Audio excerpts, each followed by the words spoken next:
Hi. I have returned. Sorry. Though this is actually a very good song that just started playing. I could probably just let it run. Hello and welcome to my stream today, where I am going to play some... Thank you for the AirPods, and yes, I shall bring something. Where I'm going to continue with the Girls from Line Strong. You didn't hear any song? Did it not work again?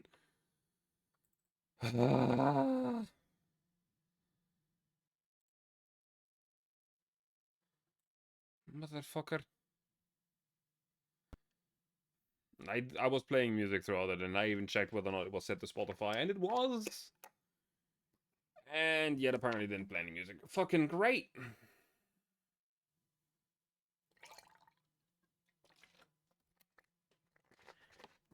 Oh well. It is what it is.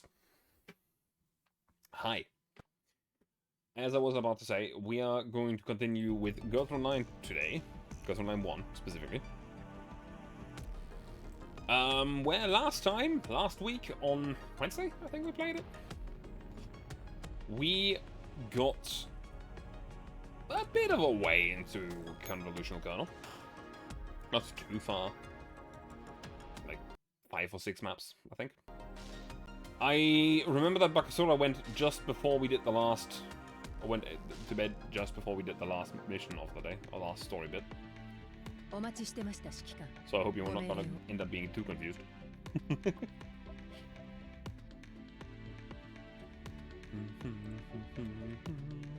Let's let me quickly do something actually. I just remembered something I should do.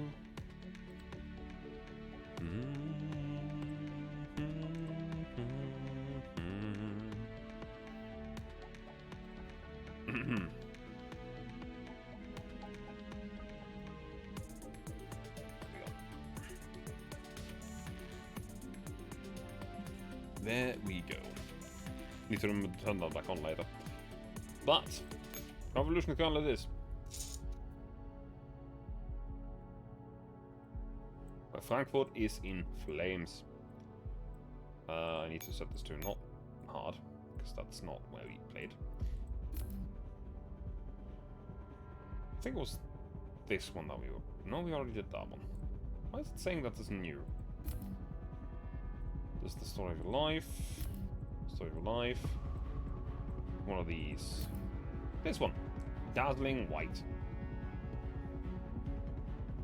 So. For the people that don't know what's going on, Frankfurt is under attack. It's being bombed into submission, and currently the commander and all the forces are essentially just doing rescue operations, which is very respectable, honestly. So, yeah. Oh, hang on. One moment.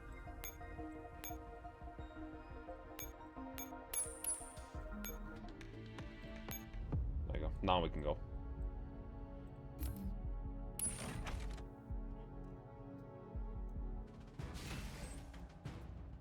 Oh, actually having a map we have to play. So, what do we need to do? Deactivate the ESO boxes and defeat Knight Supporter. Unknown victory condition. Search the map for intel. That's going to be an achievement thing. Okay, that's rubble. We need either Hawks or Goliaths for that. Probably Goliaths. So these two we can get to fairly easily. We just need enough movement. Also, we need to not get attacked by these things. So that's a lot of power. Oh, damn. Maybe we can bomb one of them. I think we have to bomb one of these. It doesn't show me where you're alerted to. Unfortunate.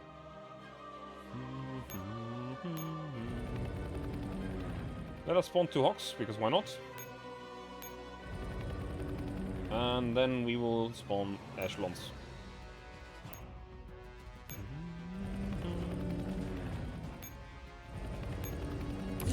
Alright.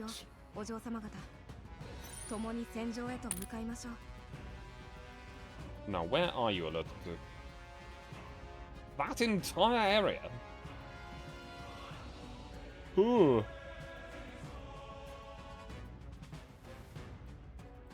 I don't see what numbers it says there. That's not a number, that's just a sign. Is there a turn limit? There's 4 ESS boxes? Oh, there's 4. There's one up here.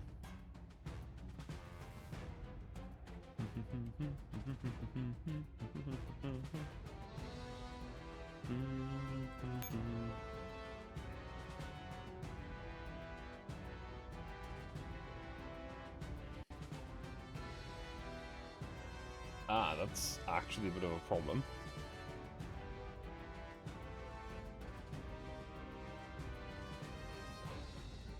Wait, are you alerted into my spawn as well? Shit, you are. So, what we need to do... Switch you over here. Switch you over here.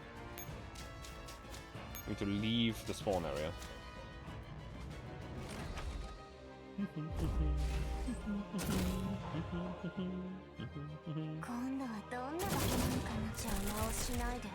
We need to be in a place where the enemy is not alerted to us.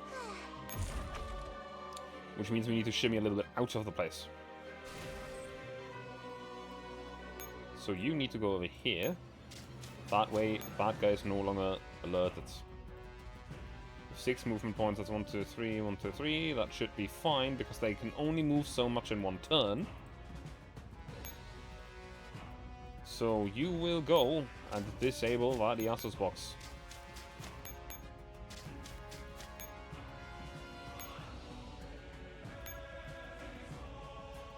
Okay, that's closed.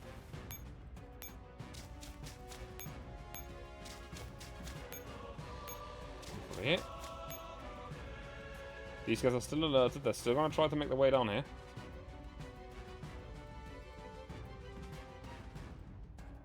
Okay. Need to shuffle further to the right. This one's got to be rough to get to. We need enough movement points to get to this one. We essentially need to get in and out in one turn. Shouldn't be too difficult in theory.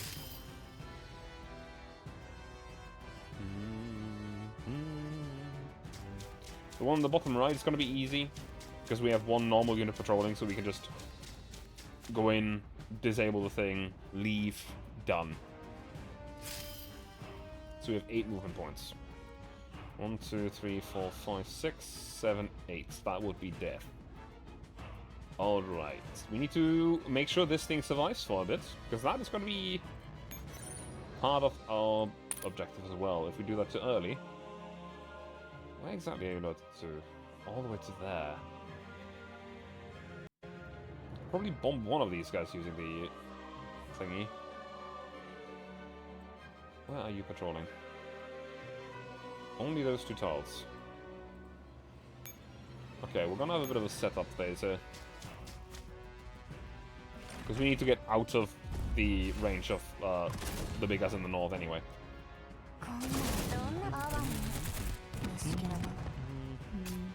My only guess is that the other victory condition would be to disable all the access boxes, all 4 of them, which is what I want to do. Hey, Miku, thank you for the advert.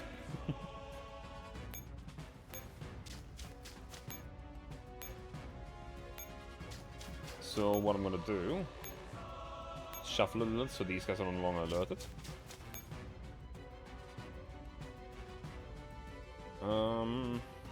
Got to grab that Goliath and kill this guy here.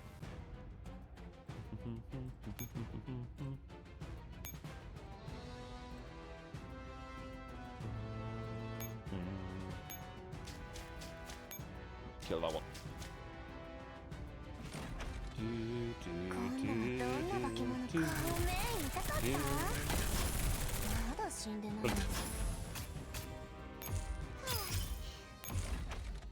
I do like these puzzle maps a little bit. But this is not even that big a puzzle compared to what might happen on the higher difficulties.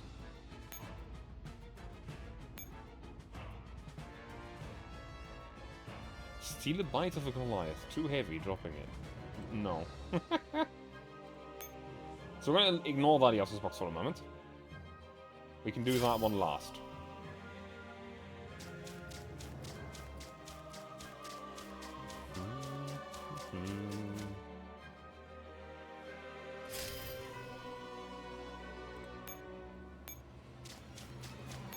So I can throw it at this guy, but I'd rather keep it for one of these.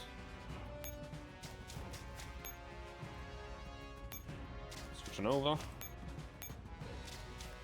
So I have 6 movement points. 1, 2, 3, 4, 5, 6. This is...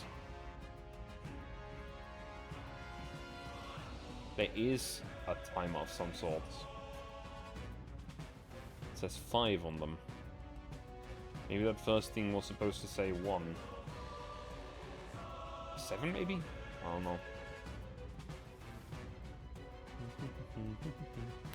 I can afford to spawn 1 unit here as long as I move it out next turn. Which I can afford to spawn more units.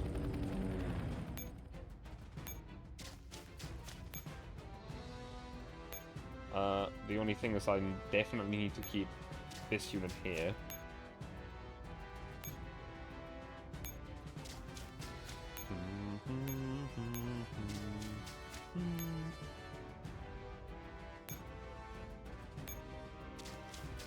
Without realizing there was a time on the bombs. I mean, if you want to just do the mission, totally fair. But I want to know if I get that secret victory condition if I disable all of the Yasu's boxes. Because there's 4, and you only need to disable 3.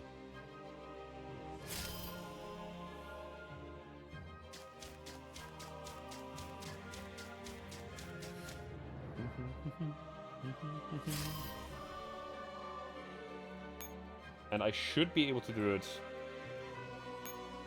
anyway. 1, 2, 3, 4, 5, 6. Disable it. 7, 8, 9. That should even be safe without the bomb. Get the secret achievement, we'll look into that later, hopefully don't forget. I am only guessing that it has to do with disabling all the Yasu's boxes. I'm also gonna blow up one of these guys. Die.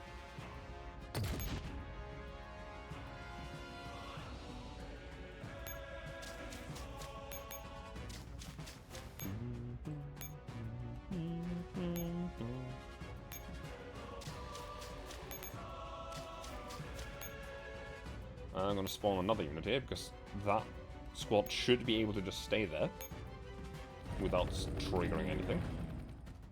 Then I can go from here over to here, grab the Goliath, blow one of these guys up, disable the Yasu's box. And the one on the north should be simple as fuck anyway.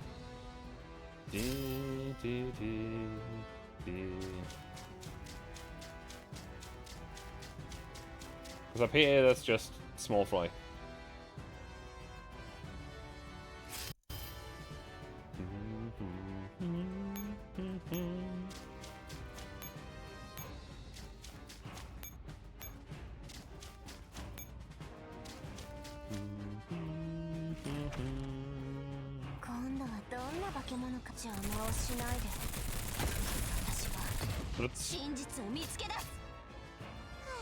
And again, for story purposes and getting through the story a little bit faster, when I'm streaming I do these missions on the lower difficulty. Because time is a thing. Hello there, big guy. 1, 2, 3. I should actually be able to go there and not get killed this turn. Close this pollen bomb.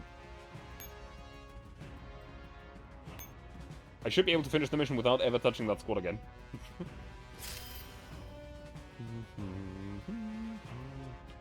Will this be the secret objective? I don't know. This is merely guessing.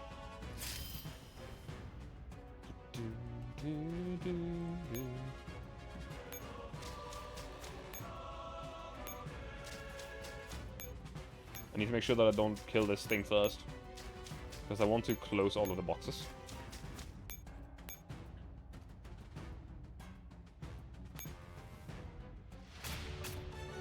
Seems to be it.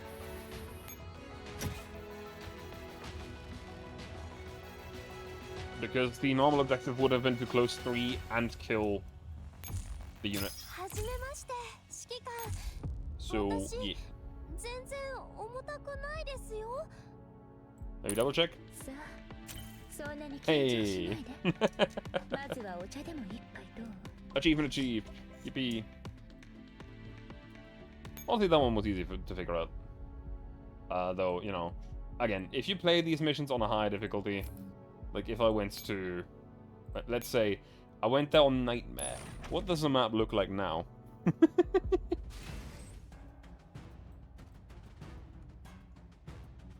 Actually, the exact same, with different enemies that are even stronger. So essentially, just the mechanics work the same, but you have different enemies you need to. Okay, well, that's fair. It should be easy, yep. Simple. Forgotten Vow. Why did... Oh, yeah, right, because I'm set to... That's the one I cleared that on. I can ignore this because that's the one that I just did. This is another one of the Story of Your Life. Which I will do, but at the end of the event. Because I always like those a lot more when I get to do all of them in a row. So for now, a Forgotten Vow.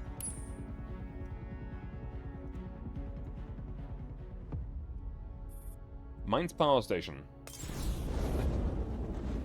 Thank you for the help, Patritsu.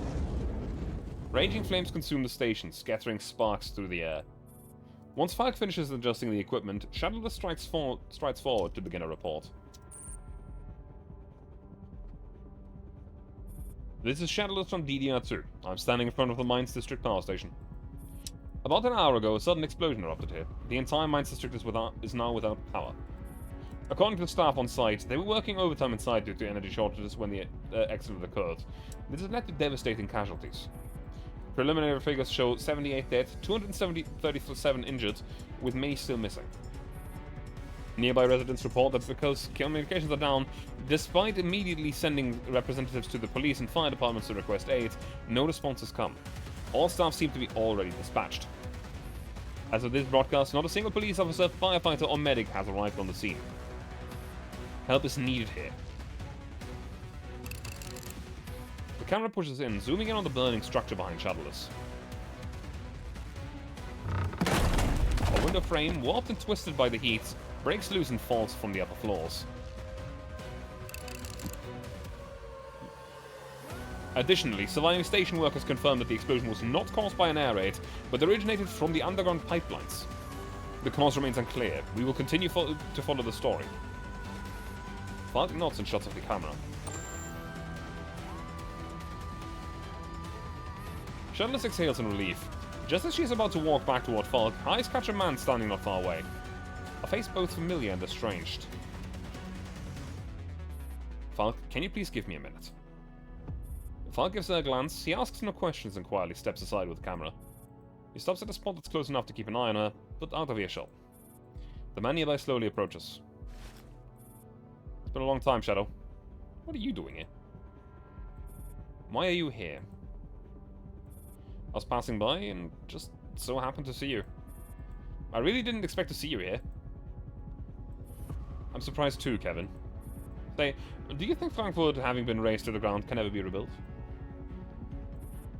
It's got to be rebuilt. There will always be someone to rebuild. Kevin, you're really not suited to be a special agent. Why not? Because you're lying. You didn't just happen to see me. You came looking for me. Maybe you just know me too well. Or maybe it's because our family has produced 2 Stasi agents. Bud Light, I still owe you an apology. He looks away, his face laden with guilt. It was his choice. From the moment our mother died, I knew he would take that path. Just like you. If you came to only to say this, then forget it. Asked her on DDR2. They said you're working as a war reporter now. I thought, given the situation, I might find you here. Why?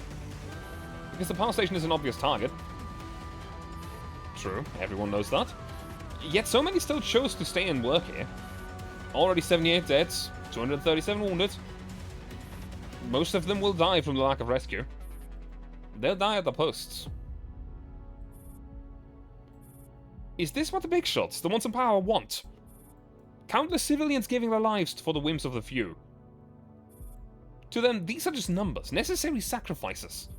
Right now, they're more concerned about winning the power struggle and purging their enemies.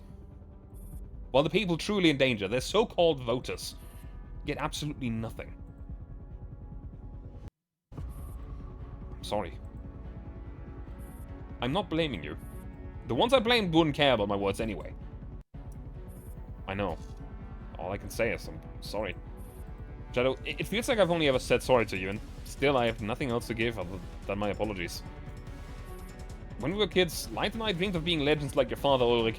Agents who died for their ideals. This era has no place for idealists anymore. I know. I know that better than anyone. This is the Twilight Age. People mouth empty words that even they themselves no longer believe. Do you think I've chosen the wrong path? Kevin, what's the point in asking me that now? What about you? Are you walking a path that you chose yourself? As a child born of a Stasi agent, I was watched from birth. When I was young, I swore that one day I'd break free, that I would be the one watching others instead. Later, I realized how ridiculous that was. Media is just a job. Most jobs in this world are just jobs. Only as children did we have the delusion that some jobs would change the world. Even from the moment we were born, we were destined to never be heroes who reshape the world. But since we live, we got to do something. Something that we feel compelled to do. Something that has to be done. Jay looks so tired all the time. Literally me. To be fair, he's secret police in a city that's currently at war. You know? Something that has to be done. What is that for you? What I'm doing now. I understand.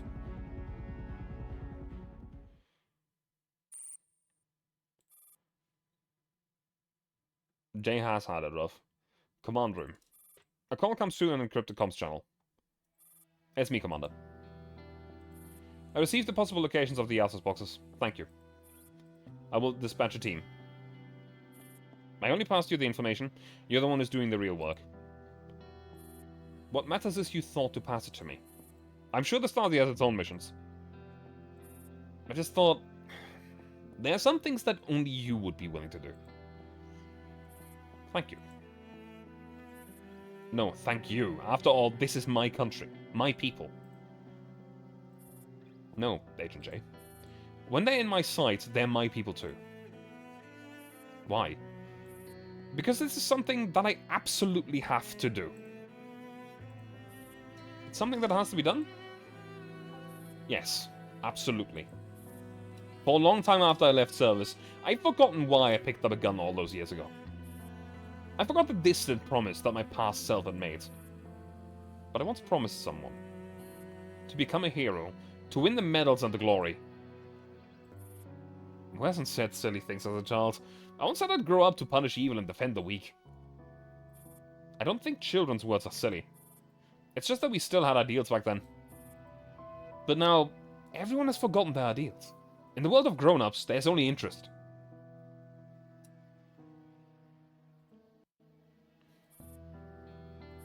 So tell me, what else can I do? If I can, I want to do more. You've changed, Commander. You're not as cynical as you were in Berlin. Why? Because now I know what I truly want. Is that so? Let's see. If you still have the capacity, consider repairing roads or power stations. The air raids to the access boxes are both targeting such infrastructure.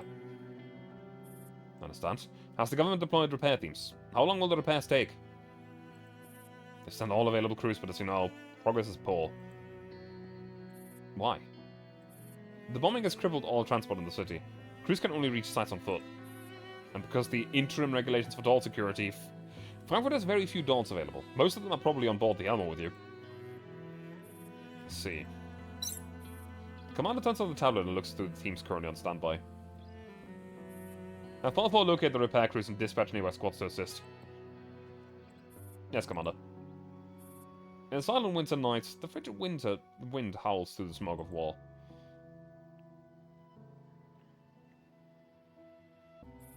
Johannes Gutenberg University Metro Station, Frankfurt. After a day of chaos, the people slumber deeply. They lie huddled on a makeshift bedding, their snores and muffled sobs rising and falling. Ayla, you should get some rest too. I'll just check on the critical patients once more, then I'll rest. Seeing Nayla's exhausted face, now lit with unwavering determination, Amaris recalls the first meeting. It was just days ago. Why, Nayla? Nayla does not answer. Instead, she holds out her hands. After days of toil, they look dry and frail. Even after careful washings, stains linger on the lines of her palms and fingers. What's wrong with your hands? Martha's last words scared me deeply. She was a witch who spewed all kinds of poison. But I'm not scared anymore. I can now hear my own voice. I want to save lives, to help more people. I know that walking this path, my hands will be stained with blood again and again. Amaris looks at Nayla in eyes. There's only peace and joy. This is why I do it, Amaris. Because I want to.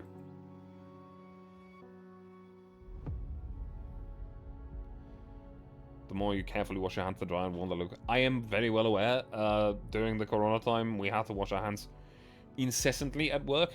I constantly had, like, broken skin and all, everything. It's not great.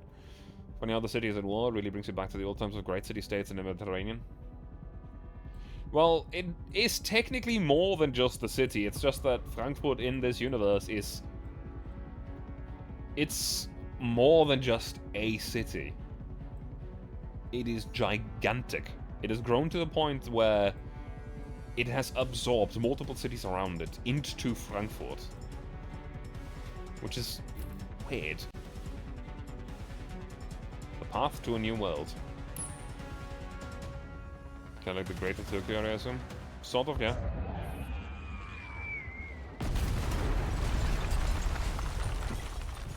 That's an image. Whew. This just looks like a war area. A precise bombing strike shatters the looming Europatar. Like a toy block castle trampled by a cruel child, it lies in pieces strewn all across the ground. Once destroyed in World War III and rebuilt as a symbol of Europe's glory, the town now falls back into dust once again.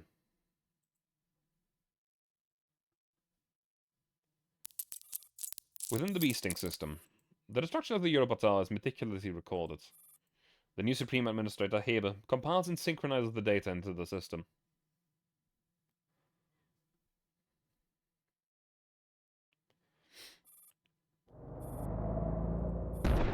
Even on the ground, far from the bombing site, they feel the tremors of the blast. Styx swirls the wine in a glass and glances toward Heber, who is browsing through a collection of vinyl records.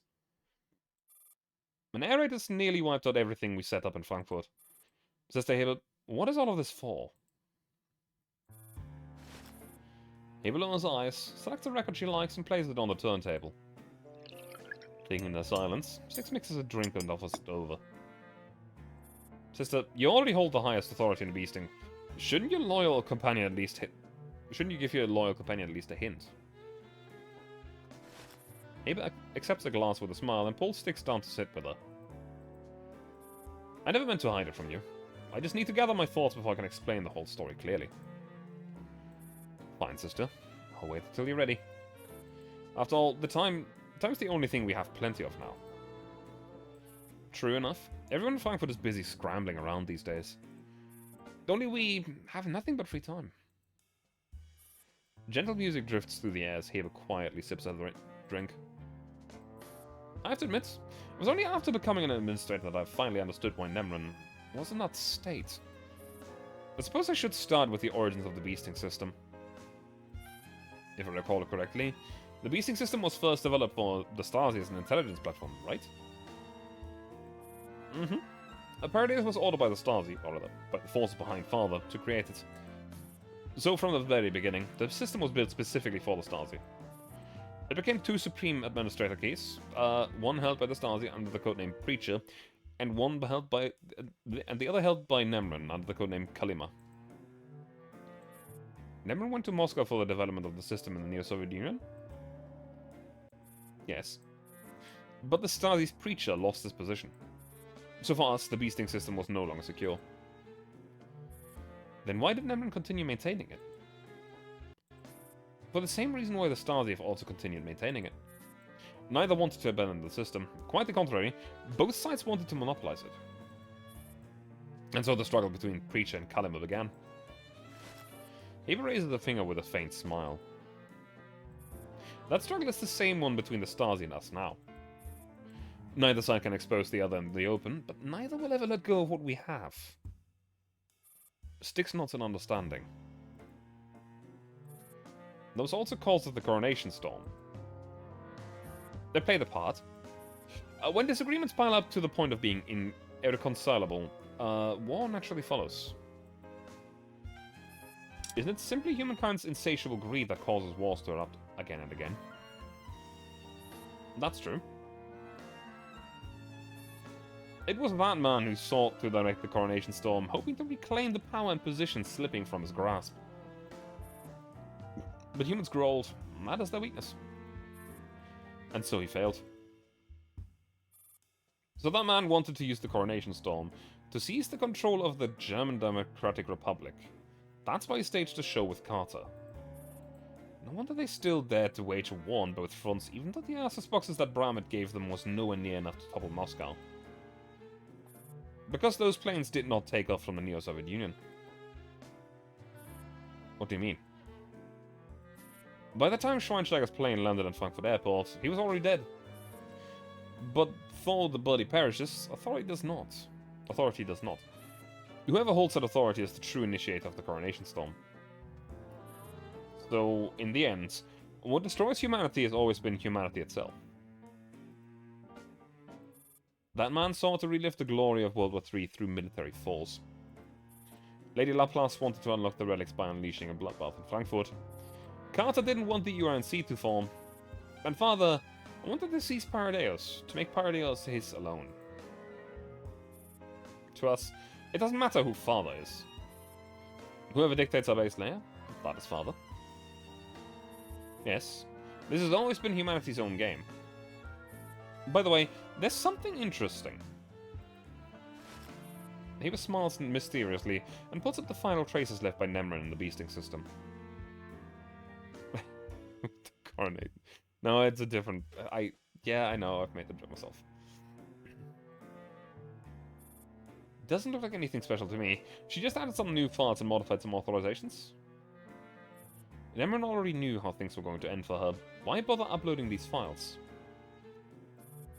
She wanted somebody to read them. Who would profit from reading these files? Styx gazes thoughtfully at the dossier of that man. Someone who once tried to breach the beasting system. Indeed, a certain commander.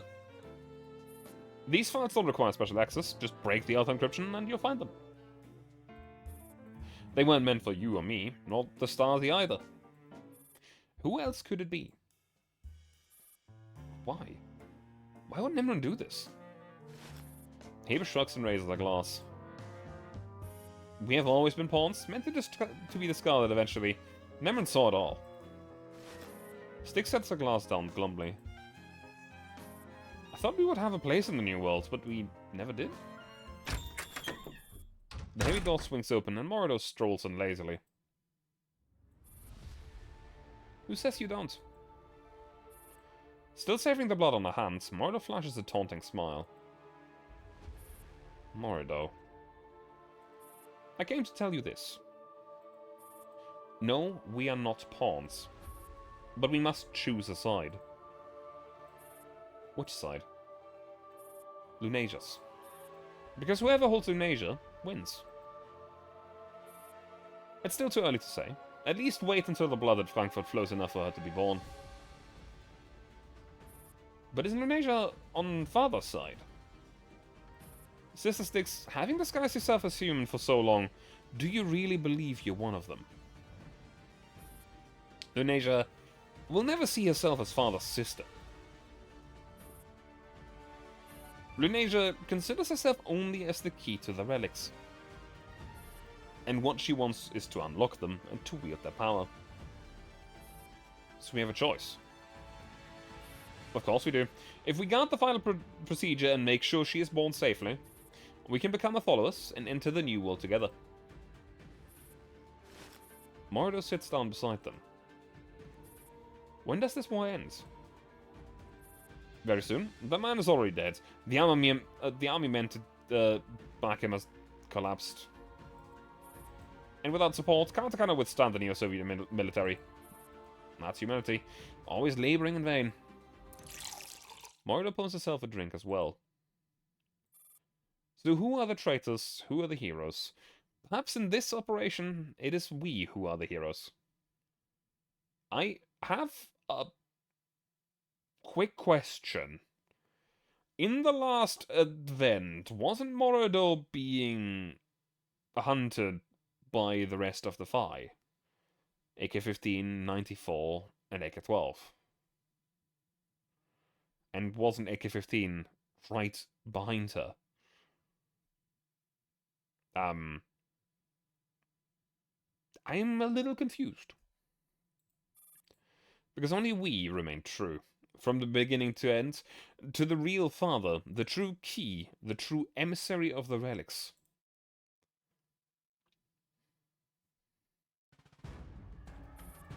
Near Europa Tower. The night air of Frankfurt is still thick with the smell of gunpowder. The air raid sirens have yet to sound tonight. The citizens hiding in the underground shelters endure the curfew filled with restless unease. Meanwhile, on the open grounds under the shroud of darkness, a group of people are racing against the clock of death itself. Finish searching the area. No chance of any survivors. Same on my side. Right. After scanning the rescued survivors one more time, Makarov opens a channel to the Aenos conference room. Commander, the last batch of survivors near Europa Tower has been accounted for. 13 in total. 3 unable to move. Please advise. Understood. Transfer them to the hospital immediately. The hospital coordinates have been sent to you. Copy that. The streets are silent and empty. At times when there's no air raids, one could almost be fooled into thinking it's still peacetime. But the moment one steps into the hospital lobby, the stench of blood and disinfectant, mixed with the suffocating heat, would instantly assault one's senses. The dim lobby is currently packed with the wounded seeking shelter. Thank you for the headbutt, Sarisu. Doctor, she's fainted! A young man, blood still flowing from his shoulder, rushes from a ward with an unconscious child in his arms. Just then, a team of medics hurry down the corridor with a stretcher, passing men, women and children slumped on or sitting along the walls. A doctor with a muscular arm is kneeling on a stretcher and pressing down on the patient's bleeding wound, while the nurse beside him squeezes an airbag as they run. Make way! Please let us through! Move! An old woman with a blood-crusted forehead is carrying a crying infant as she passes. Does anyone have a formula to spare? Her mother is dead! Please, I beg you! The hopeful eyes sweep over the crowd, but the nurse at the reception only gives her a look of helpless sympathy. The old woman leaves, disheartened. Hello? For Griffin's rescue team. We have several patients to hand over. Griffin's team, please wait a moment. After the paperwork has been taken care of, Makarov turns to leave, but the nurse receptionist blocks the path. Is there a problem, nurse? The city's communications are down, so Director Eldrich hasn't been able to reach the commander. He gave special instructions to ask the commander to meet him in person if Griffin comes to deliver more patients. I'm sorry, the commander's elsewhere transferring survivors. But I can contact the commander directly. Please do, it's urgent. The director is in surgery right now. It will be over soon. Please wait. It won't take long.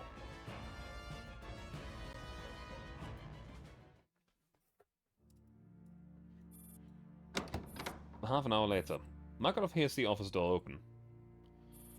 You must be Director Erdrich. Forgive me, let me quickly eat something first. The grey-haired director pulls a half-eaten sausage roll from his drawer and chews quickly under the desk lamp.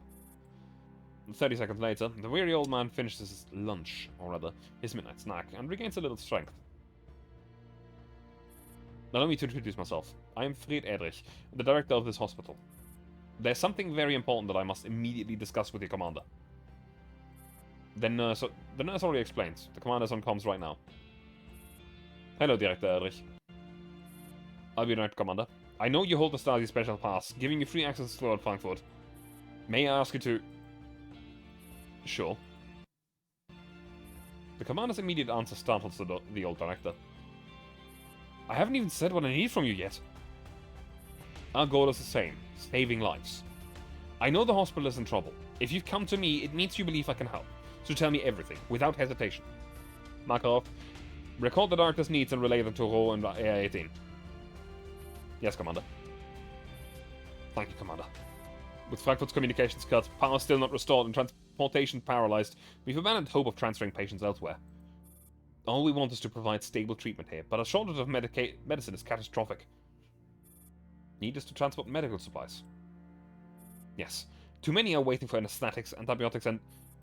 Sorry, I'll just hand the list to you all. Makarov accepts the list, scans it, and sends the data to the commander. I understand. Can you provide procurement sources for these medicines? Given the circumstances, I fear every hospital's resources are dire. I have an idea. Please, go on. Since every hospital is drowning in patients with limited resources, outside support is essential. I will assign a liaison doll to each major hospital in Frankfurt to build a simple comms channel with you, Director, as a central point of contact. Through this channel, hospitals can request transfers, report needs, and coordinate supplies with facilities in Mannheim, Luxembourg, and other nearby cities. Excellent, that's exactly what we need most. We will prioritize the medicines you urgently require. The old director praises himself against the desk. Even under the dim lamp, determination burns in his eyes. Thank you, Commander. I'm counting on you. Good. Let's each do our part. The Commander reviews Ro's latest rescue report. In 4 hours, we will dispatch a doll squad to escort the first batch of medicines. Please assign staff for collection. This is a battle we must endure together, Director. Let us stand firm. The Commander straightens and raises the hand up to the brow in a military salute. You're a soldier too. I should have realized sooner. The old director also solemnly rises to return the salute with grave respect. Fred Erich, former army medic of the 1st Armored Division, Nationale Volksarmee of the German Democratic Republic, at your service. Thank you for your aid. The night lamp glows faintly in the dark, illuminating the old man's figure. In times of disaster, there are always those who step forward and stand at the forefront.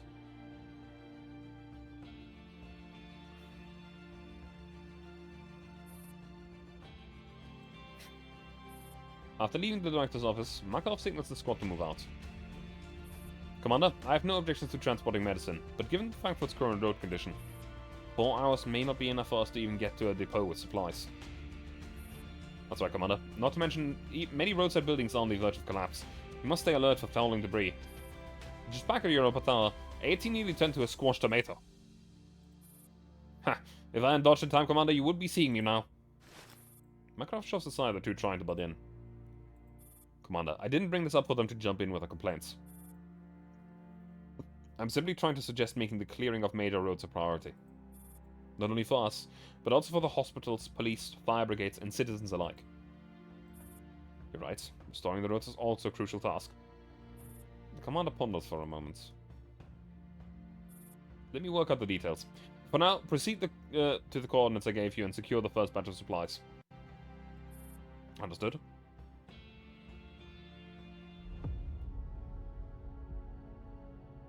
Honestly, I didn't expect us to go, like, full-on rescue operations. But at the same time, it does really fit the commander, doesn't it? After everything we have been through, this is probably the best thing we can do rather than fighting.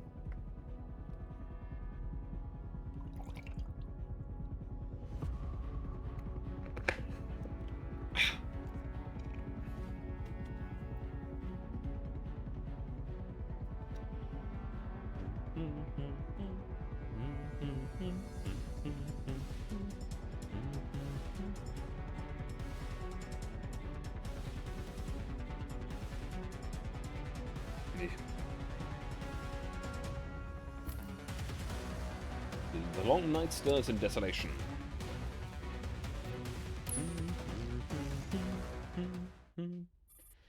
Autobahn 661. I don't think that exists. Does it? No, it does.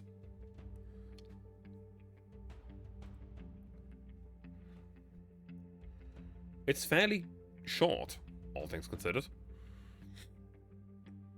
But it is at Frankfurt. So, you know, there's that.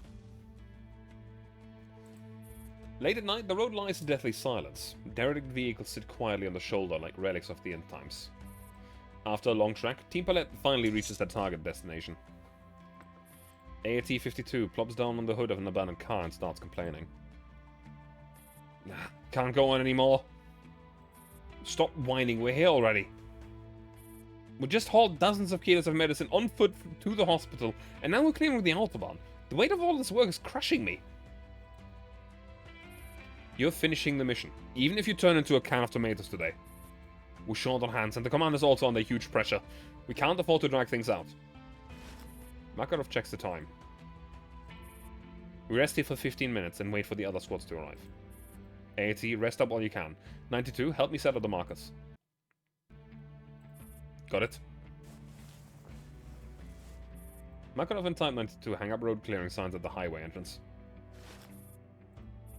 Not far away, the shadowy figures of a few people dragging luggage appear in the night. Makarov looks up. They seem to be families fleeing on foot, trudging down the Autobahn with children in tow. When they see the squad and the markers, their faces light up in surprised delight, but as they draw close enough to tell that they're dolls, joy turns into caution and mistrust. Makarov, should we show some ID? No, don't do anything. Act like we don't see them and just keep working. Alright. Makarov starts calculating which lane is the easiest to clear, while Type 92 drags AT into helping move chunks of concrete and car wreckage. The humans linger and watch them for a while, then slowly walk on. At the corner of the eye, Makarov noticed that one of them hung back for longer before finally leaving.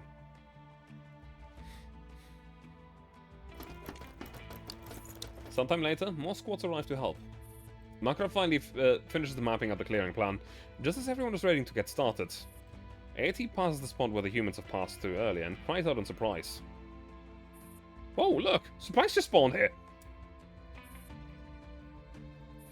Energy drinks and some canned food? Must have been heaven showing mercy, dropping gifts just for me. Makarov calmly takes them. You were left by the groups of humans that just walked past. I thought those humans hated us. It's just a simple thank you. Don't overthink it.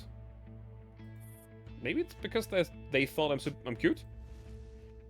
No, get lost. Quit daydreaming and get to work. Okay.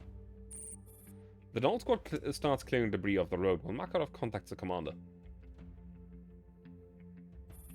Command room. Commander, road clearing work on the A661 has begun. At the moment I can't give an estimated completion time. But how long before you can give me a rough timeline? In about an hour I'll have a clearer estimate. I need to make projections based on actual progress and difficulty. Understood. Stay safe out there. Yes, Commander. Please take care of yourself too. After setting all squad assignments and movements, the commander sighs wearily and decides to rest for half an hour. Curling up a not-so-comfortable cot in the corner, the commander is soon crushed under the tidal weight of exhaustion.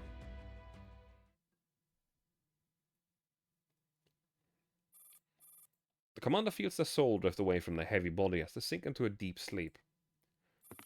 They walk back into another midnight from years past, much like this one.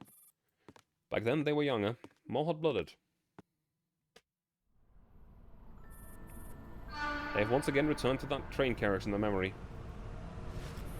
Commander wolves down a can of beef, then avert their gaze awkwardly from the smiling woman sitting across from them. Seem like a decent person. Didn't catch that. What'd you say? I said if I had a gun, I could have killed them just now. Marina shakes her head, puts on her earbuds and starts a movie. The commander caught a glimpse of the screen. It's a grainy black and white film. The resolution was low, but the cinematography was great. What are you watching? Ballad of a Soldier. Seen it? my favorite old film, but nobody watches it anymore. But the commander shakes their head. Marina casually offers one earbud.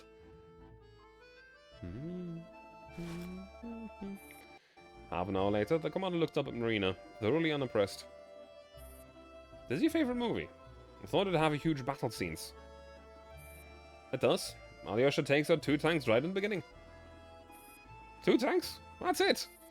If I were the director, I'd show Alyosha leading a tide of steel over the plains, cannons roaring, planes crowding the skies like storm clouds. What are you laughing at? Nothing, just... that's the sort of things kids like. Rounding up, I'm basically an adult. So you should talk to me as an equal. An adult, huh? Then let's talk about something more grown-up. Judging from your uniform, you were from the same school. What's your plan after you graduate from military school? You're from Suvorov too? Got any advice? Usually, grads either go to command school to become officers, or straight into the ranks of soldiers.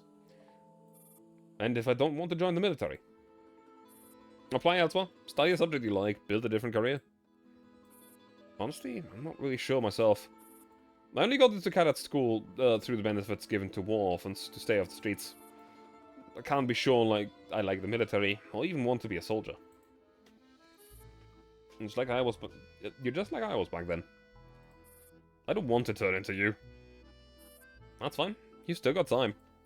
Not everyone finds a path they love, one worth giving their time or their life to. The movie comes to an end. The sky stretches over the fields as Alyosha's train fades into the horizon.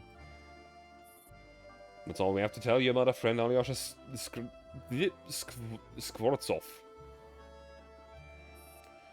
He could have become a remarkable man. He could have become a builder or beautified the land with gardens.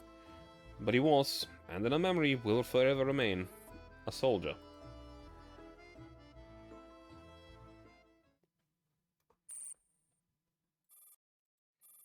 The sound of an urgent transmission. Commander jolts awake and sits up. Yes? Sorry to disturb you so late, Commander. That's fine, go ahead. An hour has passed since we started clearing the A661, but progress is only about 10% of Phase 1. At this pace, it'll take at least 3 days to finish clearing the Autobahn. 3 days? It's slow.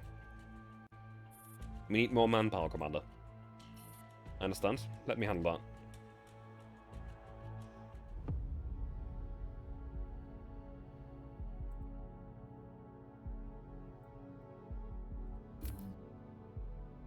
That's a mission. Like a combat mission. Well, calling it combat is probably too far, considering... Actually, no, it is combat. Pick up supplies and repair all the destroyed thoroughfares. Thoroughfares waiting for repairs, 0. Okay. So the supplies are back here. That's what I need these bombs for. I have 4 Goliaths and less than 4 big guys. Theoretically, that should be fine, right? Do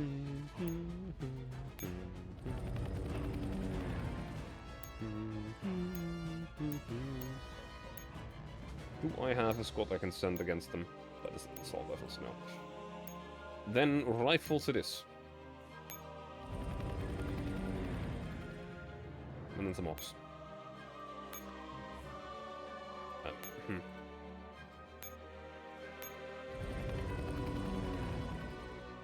What? Well, that's a command post. Oh well.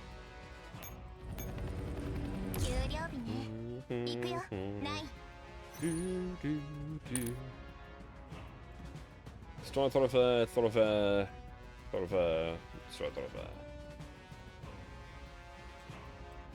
So there's 2 things that I need to clear with bombs.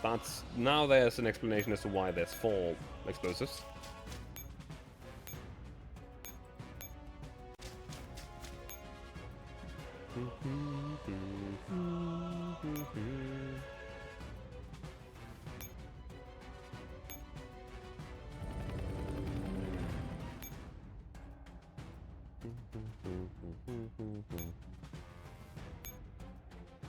Shouldn't I theoretically be able to blast that with a hawk?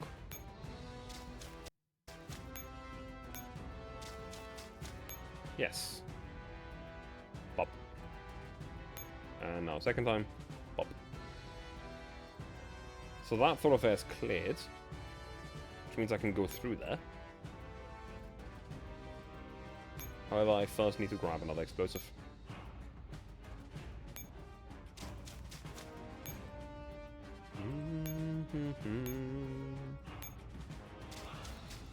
Where are you alerted to? Probably to that guy, to that, yeah, to the hawk.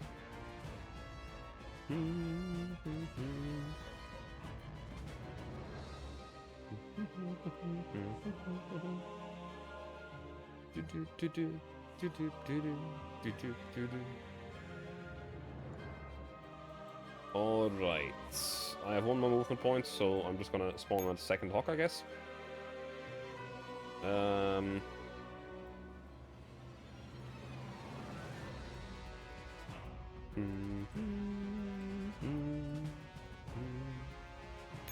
Sure, why not? Why not? But I didn't mean to take a screenshot. Someone hit the screenshot button.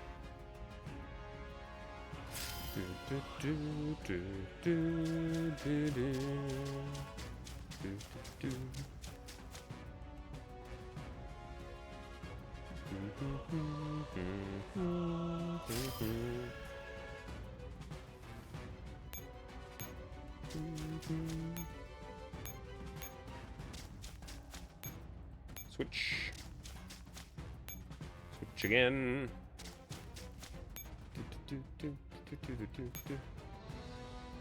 Probably going to be all the hawks I can spawn. No, actually I can spawn even more hawks. God damn.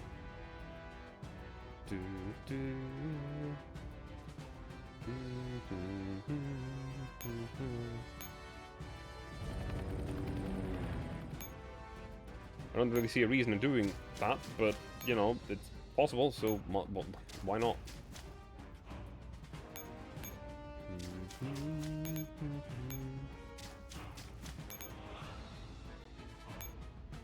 just going to push up the mortar and everything together with this. Do not throw the explosive at that. We need that. Elise, 3 points indeed. How are you doing? End the turn.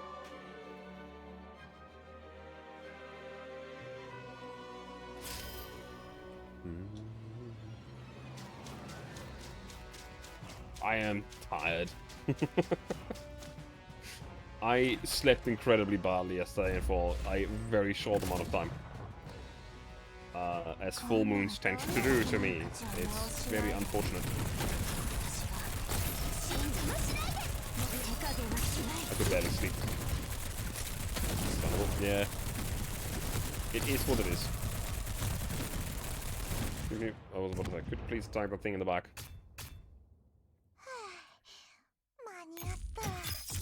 I think the music is broke.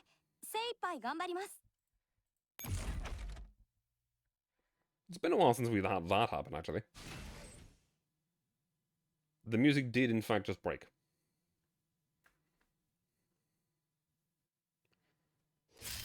So I didn't mean to do... What? What? No, it's a genuine thing. Whenever it's full moon, I sleep incredibly badly.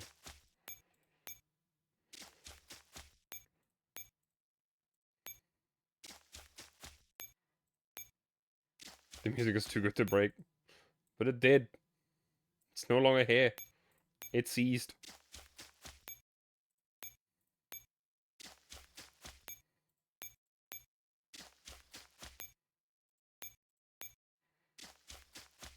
It's a fucking caravan going down this road. Die. We should be fine-ish. Because we have 2 hawks that should absolutely eviscerate the enemy, and we have... No, that tank is not tanking as much as I expected.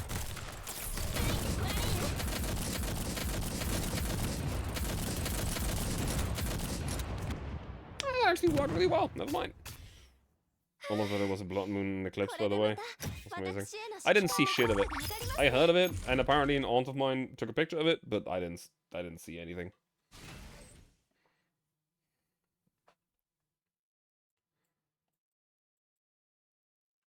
Alright.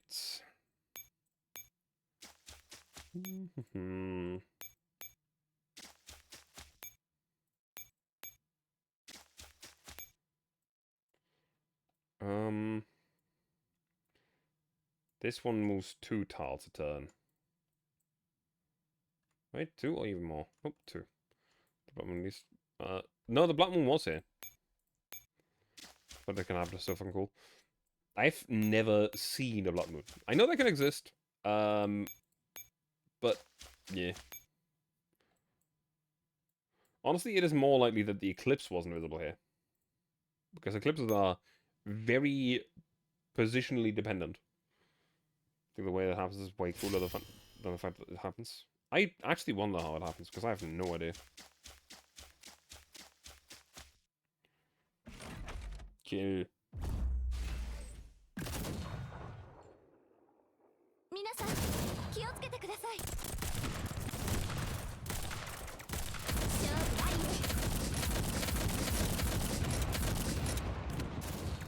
Die.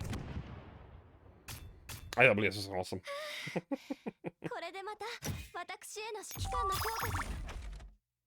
I've got some of it filmed live from a news website. You can always find it again if you want to. Equivalent of paint dry. Where the fuck are those big mechs going? What the fuck were they doing? Eh? They just went to the left and back to the right. Oh, oh, they can't pass through the supplies.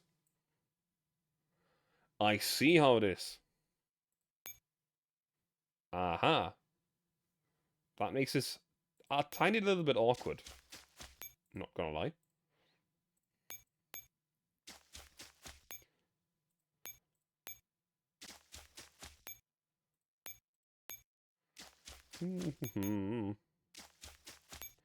Switch these two.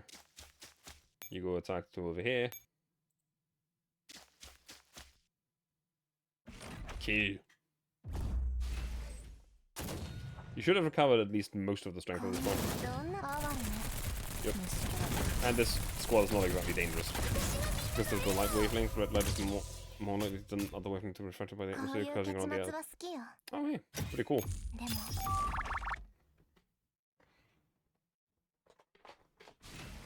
I had never actually looked into a blood moon. I just know that the phenomenon existed and happens every once in a while.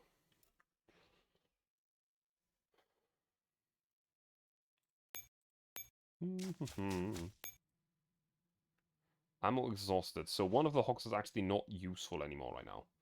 And the other one will be not very useful soon as well. Because that too will be out of ammo.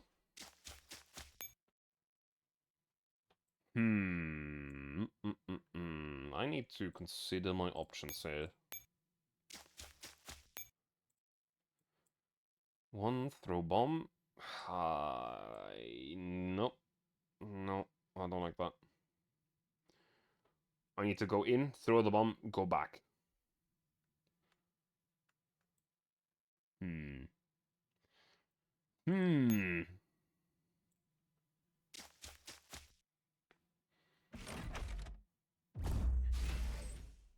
Only one set of supports though. Should still be good enough because again these guys are not that dangerous.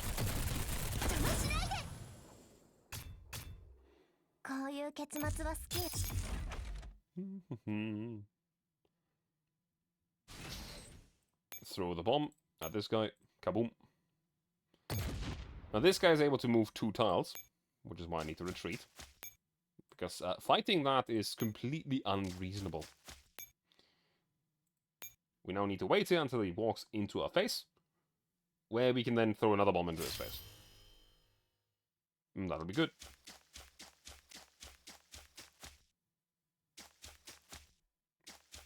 No, never mind. Apparently he can move 3 times.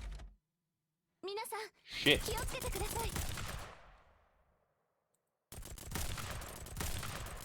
And we have no more Hawk support, so this is completely hopeless. Shit. Just go by the triple movement too. Yeah, I didn't expect that. I'll be honest. That is genuinely annoying.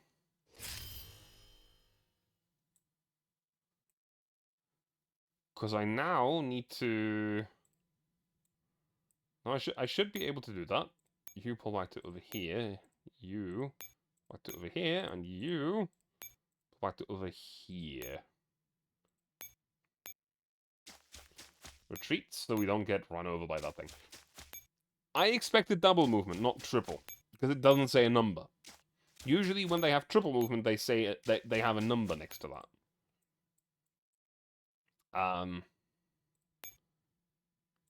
Unfortunate. But we have a backup plan, I guess.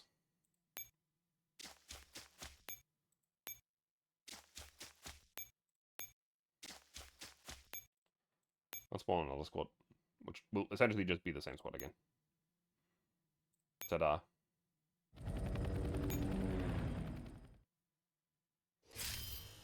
Did not expect that triple movement at all. I was about to say, why are you moving? You're not... I don't like that, friend. Not a fan. You are too close to my stuff.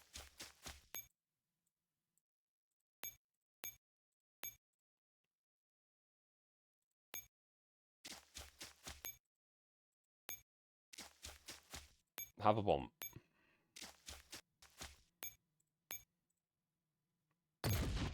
Kaboom. So now we can go and pick up the supplies.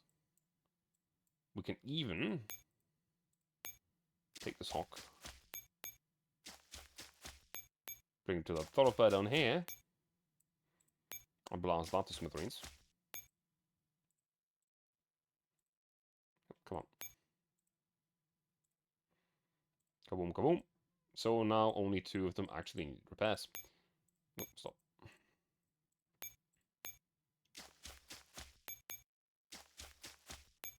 Pick up those supplies. Actually, hang on.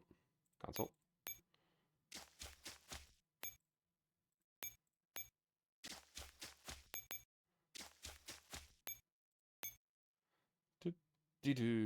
Another fucking hive. Well, there's an ammo shortage too. Yeah, I saw.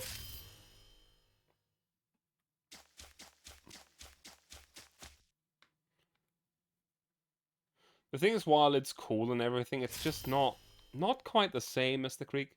It's getting close, and it's really, really fun to play on it. But the ammo shortage is probably... I don't know. I don't think that's the right choice for the balancing there.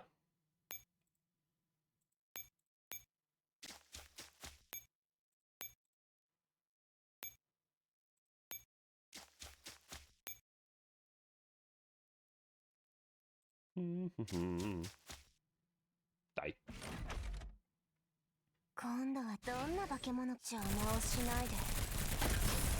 Oh, we don't have any Hawk support, but it should still be fine. The squad deals a shit of damage. Yeah. It's not exactly a heavily fortified squad of the enemy. IDW Danya! Fucking cat. So that is rations exhausted, so we do actually need to replace that with the squad.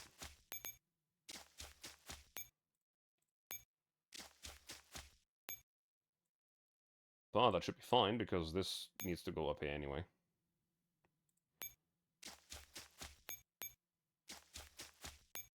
Switch.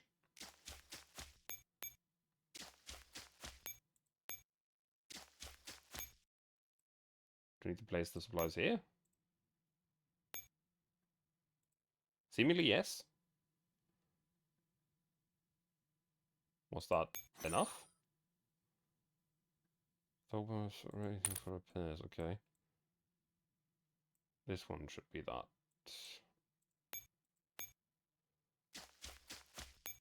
First of all, die. Unless I need to bring 2 sets of supplies? Which it didn't say anywhere, so I don't think so.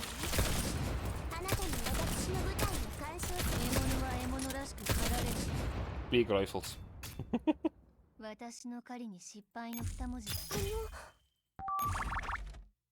Gigantic cannons. Because we all know bitches love cannons, right?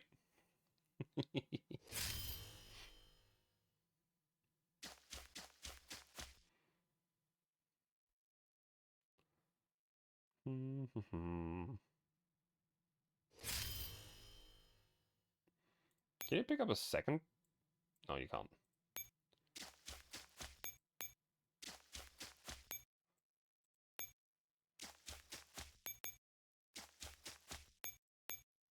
Oop. The long loading makes me think that I'm done here. Okay. B rank because I had to pull back one unit once. It's unfortunate. Also, maybe it was too slow. Not sure. The wall that stands through time. Quickly take a sip.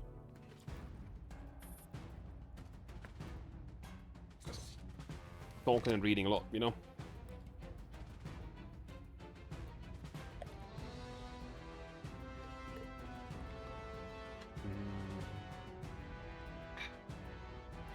Alta 1661. After the doll's hard work, the road is now mostly open, with wrecked cars pushed to the roadside. I ain't no puppy, Heron. Also, hi. How are you doing? Our stream yesterday was good. On the withered grasslands to the west, human corpses killed by the bombing are carried out by the dolls and laid neatly in rows, awaiting later collection. Sick pizza at the creek was handmade, wood-fired oven pizza from an Italian restaurant. The high point is... Yeah, honestly... Yeah. That's fair. I ain't no puppy. 1, 2, 3. Dolls pushed together, straining against a twisted SUV. One more time. 1, 2, 3. The vehicle scrapes along the surface of the road and finally shifts aside. At this point, the major obstacles are gone, but the road is still littered with sharp debris, not yet fit for passage. Thank you for the adverts. Road maintenance vehicles arriving in 1 minute. On-site squads are prepared to clear the way. Roger. The dolls form a line and move towards the ammo. Head position 41. Yes. Soon the high-pressure cleaning truck arrives, spraying the torrents that blast the remaining rubble off the sides of the road. I am not a puppy. No. Oh, damn it. Thank you for all the AirPods, I guess. The commander observes from the roadside, then suddenly presses the comms button. Wait! Commander? Behold the waterworks. Have 4 dolls bring a waterproof sheeting. Subject quickly arrives with 3 others, carrying a huge roll of tarp. Cover them. The 4 dolls pull it open, spreading it wide like a vast banner, and carefully lay it over the bodies at the roadside. I ain't no puppy. Not a word, woman.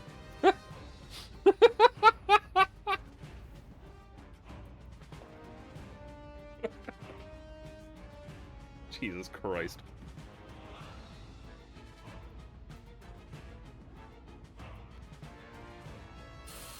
The water truck resumes. It sprays splattering mud onto the top with sharp patterns. The driver sounds the horn, like a farewell salute to the fallen.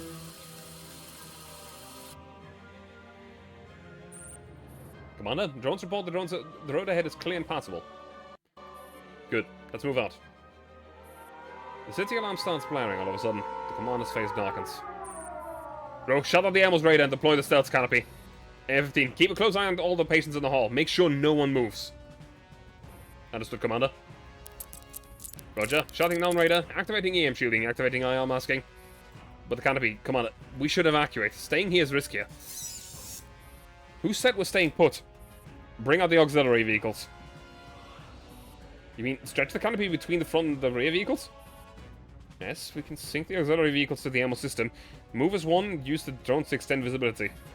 Understood. And assign the crews right away. Take point. I'll lead the Elmo through. That's too dangerous, Commander. You must remain aboard the Elmo. And if EM jamming cripples your systems, the elite vehicle is the Elmo's eyes and compass. It cannot fail. But your safety is your highest priority. No time. Execute the order. Yes, Commander.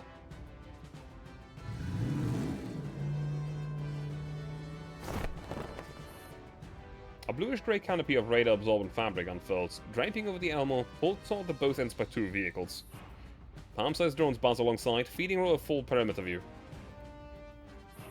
The air raid sirens cut off, plunging the city into a suffocating silence. The commander grips the wheel, cruising down the empty highway. Ro is remote control, and the commander's ready to act.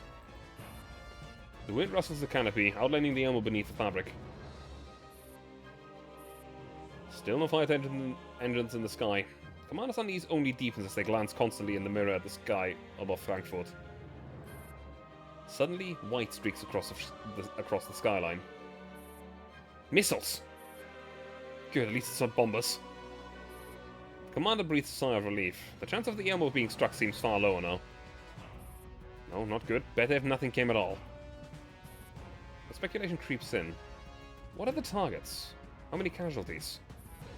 Memories of the rescue scenes during the last few days, of tears and blood, weigh heavily on the commander's chest. The world blurs. The sounds around the commander grow increasingly muffled. The world tilts, fades, and is plunged in endless black. Outside the barracks, the commander pretends to stroll by idly, eyes searching for a familiar figure. She appears at last, her stride brisk, her smile radiant. Kid, what brings you here out of the blue? No, nothing, Mig. I was on leave and remembered it'd be your birthday soon, so I brought you something. You thought of that while you were on leave 2 months ago. Don't make a fuss, just take it. Let me guess. Canned beef. You think I'm you? I don't give tin cans as gifts. Then... oh, forget it. You'll never guess. The commander shoves a small box into Marina's hands. She gently unties the ribbon and opens the lid. A lily necklace! Inside the box lay a silver pendant, carved into the shape of a lily. She lifts it out and studies it closely. You remembered. I've got a good memory. Besides, you said it more than once. How lilies are your favorites, how they fill you with peace and hope. Thank you, kid. It's nothing. If conditions were better, I'd even give you a real specimen. Or an artificial replica that's almost like the real deal. I didn't mean to click that button. I accidentally hit skip. Hang on. We'll get there again. I am stupid. My mouse wandered up to the top right corner. I just wanted to click to the next speech bubble instead of skipping. La-di-da-di-da. Just clicking through rather quickly. Mistakes happen.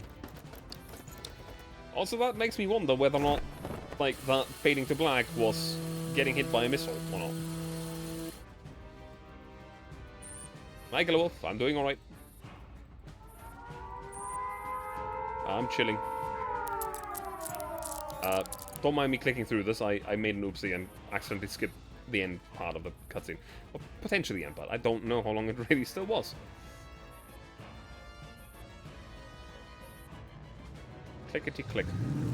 Clickety fucking click. I am not a puppy.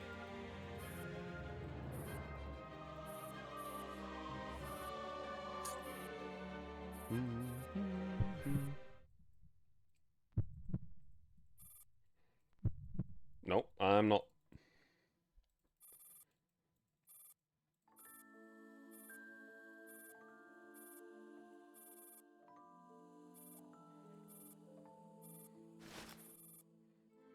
Okay.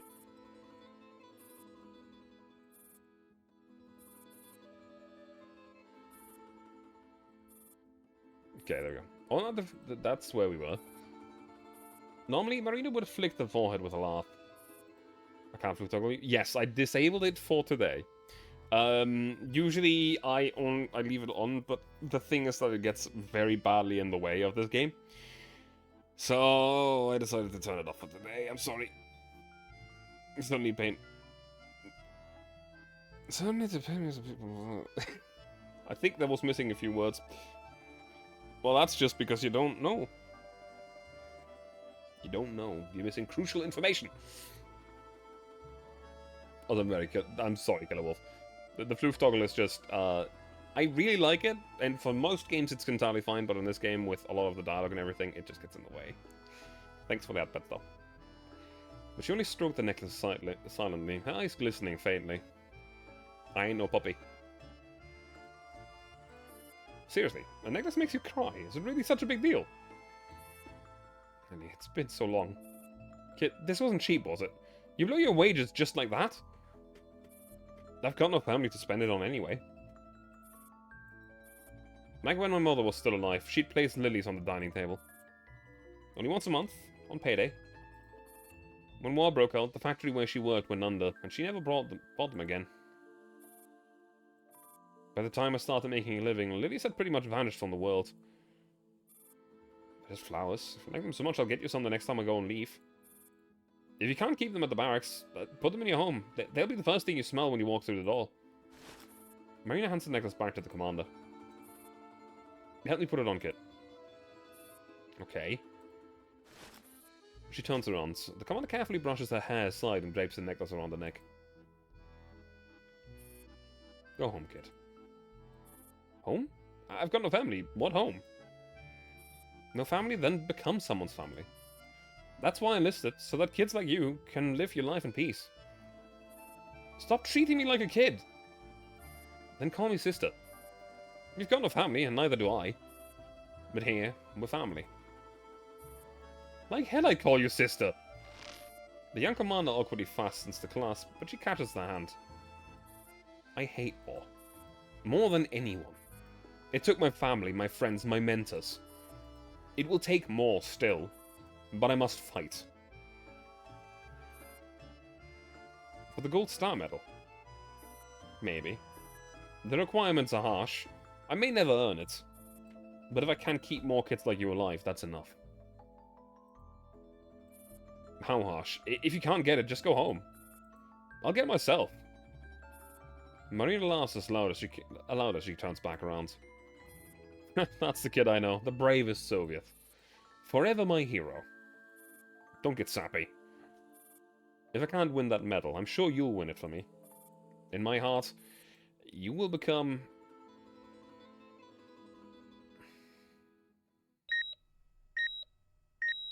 I do think we've been hit by a missile. The monitor hums a steady rhythm. The warmth of sunlight still seems to linger on the fingers and cheeks. The commander's eyes open, but the unexpected brush of golden sunset leaves them momentarily dazed. Oh, Commander, you awake? Wait. The doctor says it's just exhaustion, nothing else serious. Do you feel any other discomfort? Hang on, how long have I slept? About an hour. Don't worry, the supplies aren't fully loaded yet, and it's going to take a while to refuel the ammo. But... Ro bows their head and is just about to speak, when a doctor in a white coat sweeps in like a gust of wind, followed by a crowd.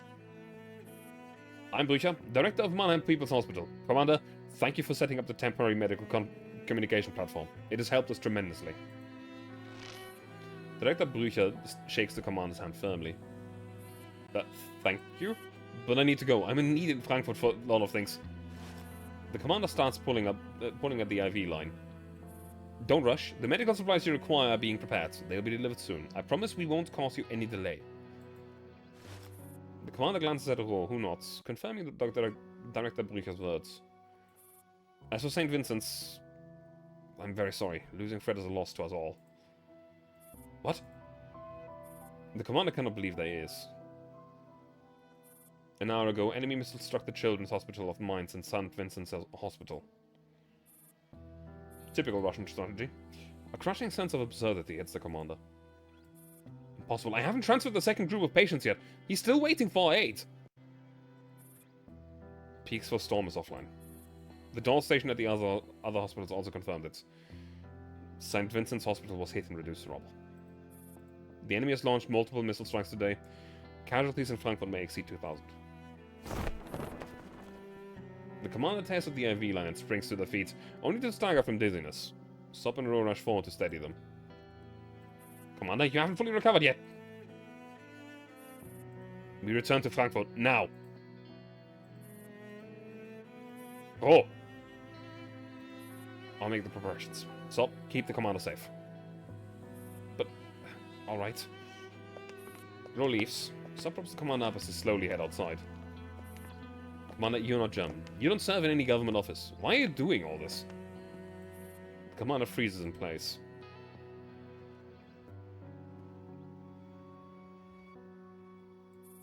You're just an ordinary soldier. Why are you doing this? Does it matter why?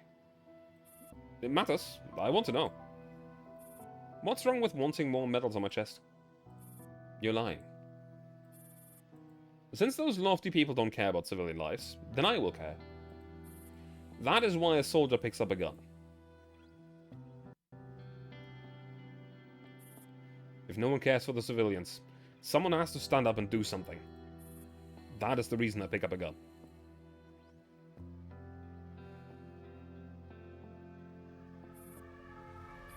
Outside the ruins of St. Vincent's Hospital, fire trucks extinguish the flames and raise the floodlights.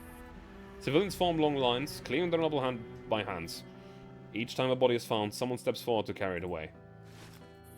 Commander. This is PX4's Neuroclaw. And this is the old director's work badge. In the harsh white lights, the commander peers at the badge, bloodstained and thick with dust. Also, the 15 patients we sent to the quarantine ward, they all... The commander's legs feel soft as dough. They sink slowly onto the rubble. Commander. The farewell from this morning still echoes in their ears, but now there's only rubble, hundreds of corpses. In the space between one sunrise and sunset, everything has changed. And fine, Will. In a moment, we'll bring the supplies to the other hospitals. Just give me a minute.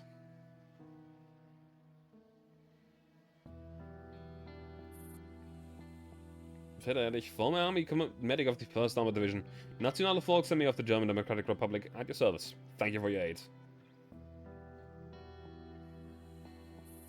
The badge and the Neurocall. The commander cradles them both in their palms. Tears quietly blur the vision.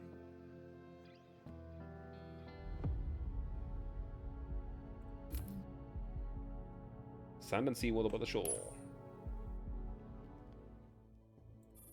In the wide zone beneath the quarantine wall. Like most of Frankfurt, this place has been reduced to rubble. But as the wide zone, it remains Frankfurt's most heavily fortified area. What lies on the surface, what has been destroyed, is often the least important. A nondescript medical doll pushes a cloaked patient forward.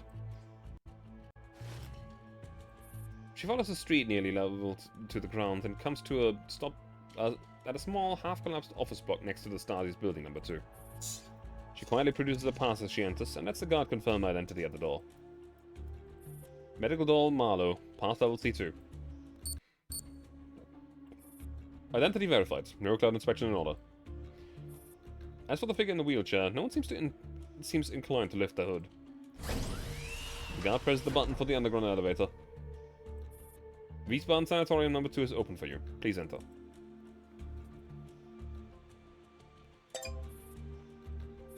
Marlowe swipes ID card in the slot by the entrance. Incandescent lamps flare to life in the pitch-black tunnel. At the far end, a suited agent stands waiting. You're here at last, Chairwoman Ulrich. I hope you don't mind our cumbersome procedures. The patient rises from the wheelchair. Marlowe unfastens the cloak hiding her face. No problem, Agent Q. I understand your protocols. These are extraordinary times. Everything must be handled with extraordinary care. Thank you for your understanding. Please follow me. Minister Riefenstahl is already waiting in the conference room. This meeting has endured so many delays. Thankfully, it is finally happening, thanks to you all. The minister is very eager to help bring this meeting about. I'm sure she will be most gratified to have earned your praise. Romy accomplishes nearly everything she sets out to do. She truly is a rising star. I'm at the last to invite the guests to arrive in Frankfurt. Not at all. 2 vice chairmen are still en route. There are 2 days left until the meeting begins. We hope they make it in time. This time we owe much to Agent K. To evade pursuit, he laid out multiple decoy routes. When he reaches Frankfurt safely, please convey my sincere gratitude. He is a highly capable Stasi operative, isn't he, Marlowe? Yes, Chairman Ulrich. Rest assured, K's specialty is disguise and infiltration. Also, Marlowe has appeared before, I'm pretty sure. I remember that name, and, well, they use the doll model often, but that name specifically. Stasi Special Communications Channel. Initiate routine intel sync. Main Division 3 confirms border base intel. Data sync in progress. Mine Division 1 confirms movement of the 10th Armored Division. Foreign Intelligence and External Operations confirm Carter's latest movements. Minister's Task Force E has secured the list of Oberstein's remnant followers. Central Evaluation Information Group progressing on schedule. Conference Room 1 to 152 attendees confirmed. 89 dead, 2 missing. Major General Command of the garrison has been suspended. Disciplinary result pending. But she managed to recognize Marlowe and was immediately suspicious K was involved. I don't quite remember what Marlowe is from. Oh, I think I do. But it's been a long time.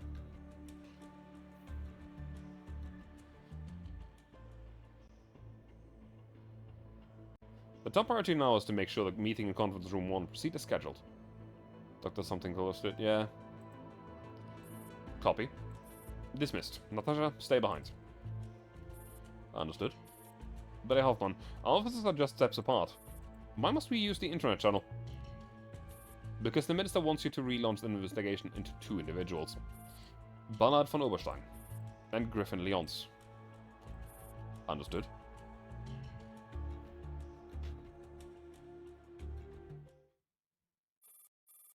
This is an operating theatre, hardly a place for receiving guests. But inside, a young man is clearly waiting for someone. He slowly polishes the scalpels and other surgical tools, glancing now and then at the clock. Tap, tap, tap. Unhurried footsteps draw near.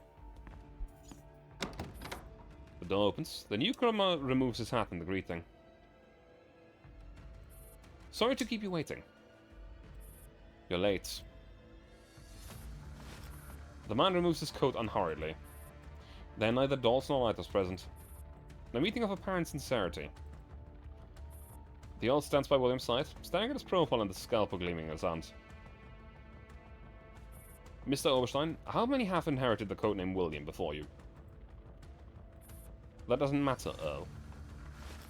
William sets down the scalpel and leads him over to the table. You're not here for meaningless answers. You're here to witness the end of an old era and the dawn of a new one.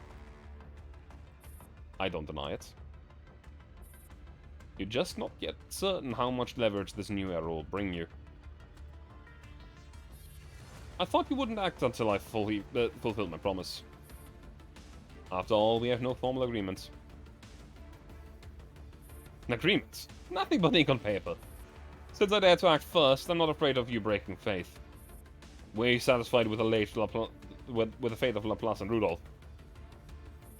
All I need is the fall of the old era. The method doesn't matter. As for one promise, I will fulfill it. Once the meeting ends, once Frankfurt's fires die down, you will have everything you seek. Then I have no more doubts. When Valkyrie's conditions are met, you may proceed to deliver on your promise. Frankfurt has already been utterly razed for this very plan. It's still not quite enough. The blood spilled is not enough. The conversation trails off.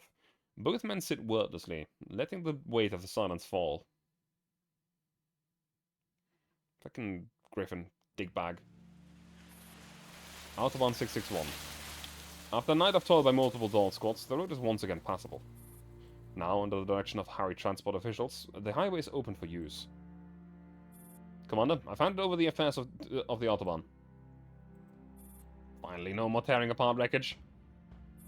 Good. What about the supplies being dispatched? Already loaded onto the armor. I've assigned the dolls to take stock. Send a portion of the underground shelters. The majority of civilians are still there. Yes, Commander. I'll go follow up on the supply tally. Well, would you like to handle the delivery to Miss Naylor yourself? Naylor, she... Right. I forgot to ask. How's she doing? According to 520, she and Amaris are still tending to the wounded at Johannes Gutenberg University metro station. Got it. I'll go myself. Please take care of the rest. Understood. Road heads off with a squad. The commander watches the dogs withdraw from the cleared roads, and the heavy mood lightens just a little.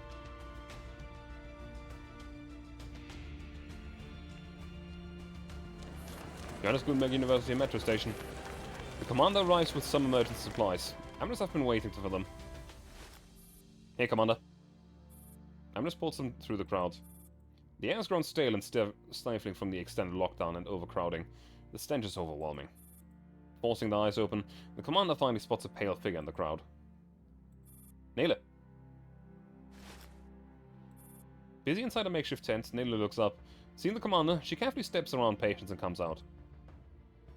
Commander, why are you here? A bit concerned about the size of the arm and the height of the overhead signage. I mean, the signs are probably actually gone. It's just, you know, this is a usually used image for the highways in this game. 520 said you need medical supplies. I've brought the basics for now. I hope it helps. Whatever else you're missing, make a list. I'll try to find them. Besides medical supplies, we're in need of emergency food and supplements. Came right on time, Commander. Naylor, you look like you haven't slept in days. Commander, you look the same. Two worn-out souls will share a knowing smile. I thought you'd have left Frankfurt already. And I thought you'd have gone home. Honestly, I felt a little lost. Naylor remembers something. She takes into her hand and produces a tightly wrapped box. Here, your Makarov. The commander takes the pistol.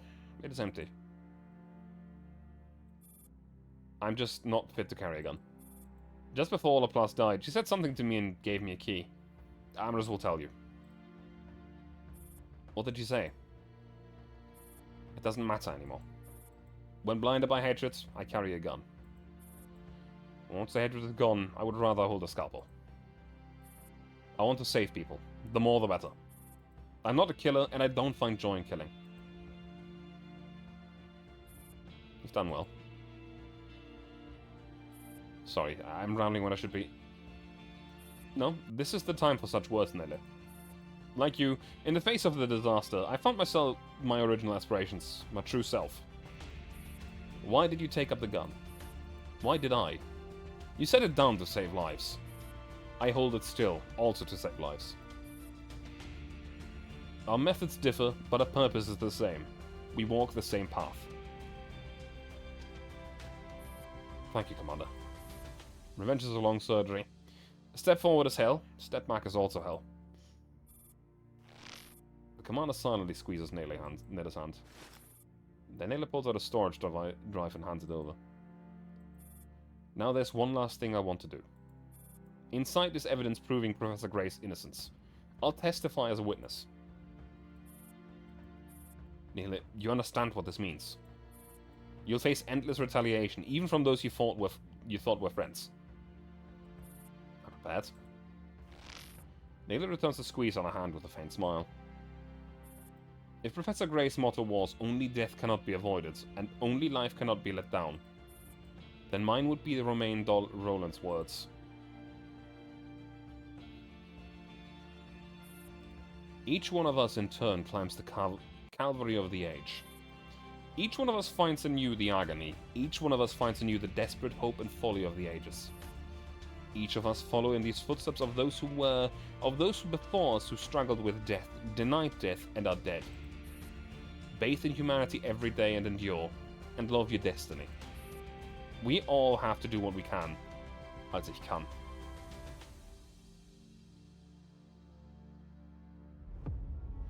Heartwarming to see Naylor recovering her mental by getting to help others. Yeah. So far, it's a really good event, and I don't know why people were not so much a fan of it. Then again, there is still a lot to come. I'm like, halfway through. Not counting the side stuff, I guess. Which is 1, 2, 3, 4 to 5 so far. So, yeah, there's still a bit to go.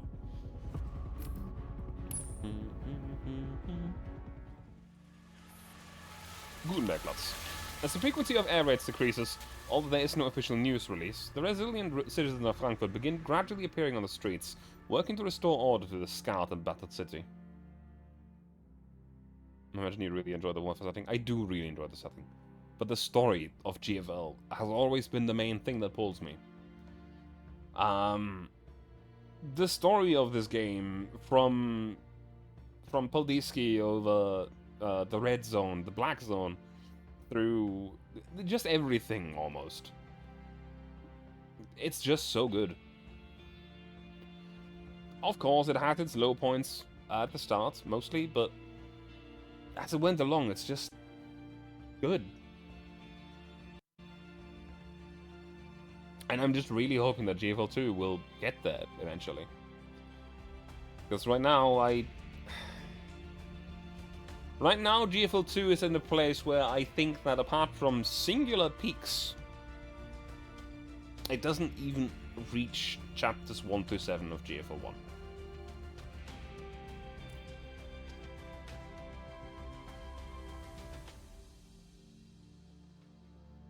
I mean, the boss of the week writing technically kind of happened with GFL 1 as well, but in a lot more natural way.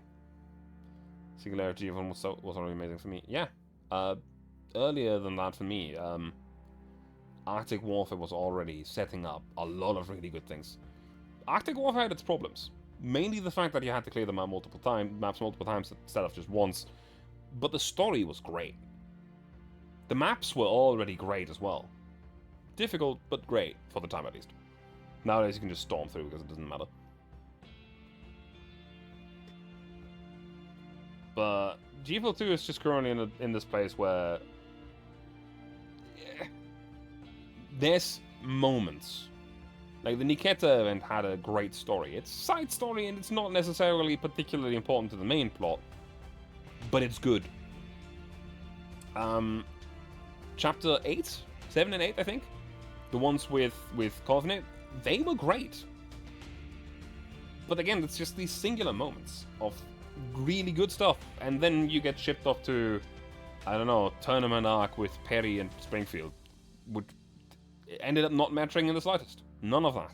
The only thing that mattered during the first part of that event was the very last scene, which was like 3 or 4 lines when Perry goes around shooting people. Everything that happened before that was completely irrelevant. Anyway. It snowed a little last night, but by morning only slippery ground and the biting cold of melting snow remain. The commander pulls up the collar of their coat, suddenly watching while a makeshift breakfast stall is being set up by the roadside. It offers nothing more than simple coffee and ham and egg sandwiches, but the simple food can at least bring a trace of warmth and energy to life's exhausted, pained and numb. The commander contacts Berlin through comms. At last, Commander. Mr. Kruger. Hearing your voice is the best news possible. When we learned Frankfurt was under bombardment, we have been worried about you all this time. With the Almo and so many dolls, I'm already a lucky survivor of this air raid. Meanwhile, Frankfurt is filled with pain and suffering. And when the physical pain ends, what follows is even deeper emotional torment. Give it some time, Commander. Disaster and accidents so often arrive at strange times in stranger places. When I asked you to come to Berlin, I never foresaw the situation. Yes, back then I thought it was just going to be an ordinary mission. Now, my mission feels both complete and incomplete. After all I've been through, I feel as if I've lost all direction and can only rely on instinct to choose a path. When we met in Berlin, I spoke to you with certainty, yet inwardly I still hesitated, faltered, doubted whether I was truly strong enough. So when you spoke to me about Carter, I did not tell you the truth. Then do you believe the time has come for the truth? Yes. Now's the time to be honest. About why I became a soldier, why I left the service, and why I joined Griffin. Both of my parents died in World War III. It was 2050, the war had not yet ended, and the policy of the time was and by the policy of the time I was enrolled in the Silver Military School. The reasons was simple. If I still wished to study, only this school allowed the Martyr's child to be bypass exams. I just had to pass a medical screening. It was never a choice, only an accident of fate. I once hated the world. Why must I endure the pain of losing everything? Why must I study warcraft in preparation for fighting in future wars? But then, I met a senior who rekindled my heart, which was clouded by anger.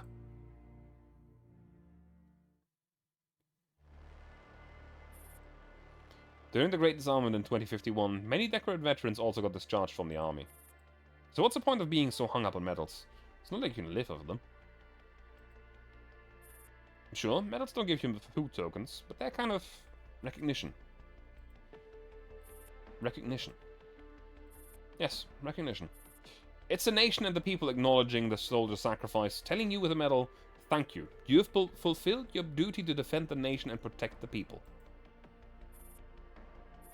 Of course, I won't tell you the bonus was... I won't tell you the bonus was also pretty tempting, or that it felt awesome being applauded on stage. If it had been a gold star medal, it would have felt even more awesome. You sordid cow. Hey, I'm not a plant. I can't live on photosynthesis. What's so shameful about wanting a bonus? Marina made to flick the commander's forehead. I quickly raised the hand to block it. Still, if the PMCs and autonomous dolls replace the soldiers in protecting the borders, what else is there for soldiers to do? Think of it this way.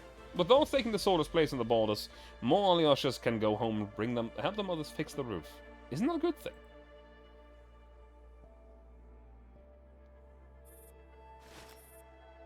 A bouquet of white lilies is gently placed before a gravestone. The commander takes out a handkerchief and wipes the dust off the stone. Why'd you put me down as your next of kin? Did you really think you were my sister? Realizing they had subconsciously braced themselves for a flick on the forehead, the commander gives a wan chuckle and slowly sits down on the ground. When your death notice reached me, I was helping Robin's mother repair a roof. The comrade who brought the letter said you died protecting children, even though you were about to retreat. The squadmate said you were grinning, certain you'd earn a medal this time. And you ran back without hesitation. The commander fished a gold star medal from the coat pocket. Well, congratulations. You really did get the gold star you dreamed of. The commander placed the medal gently before the gravestone. The award ceremony was very grand. Did you see it from above? Parents of the children you saved asked me to tell you this. Thank you. For fulfilling your duty to defend the nation and protect the people. The commander stands and salutes solemnly.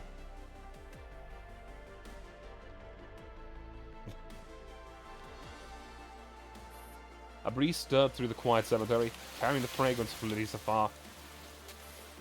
By the way, I forgot to tell you. I bought the empty plot beside yours. You once said we were family. So in death, we should be buried together. You even thought of the epitaph.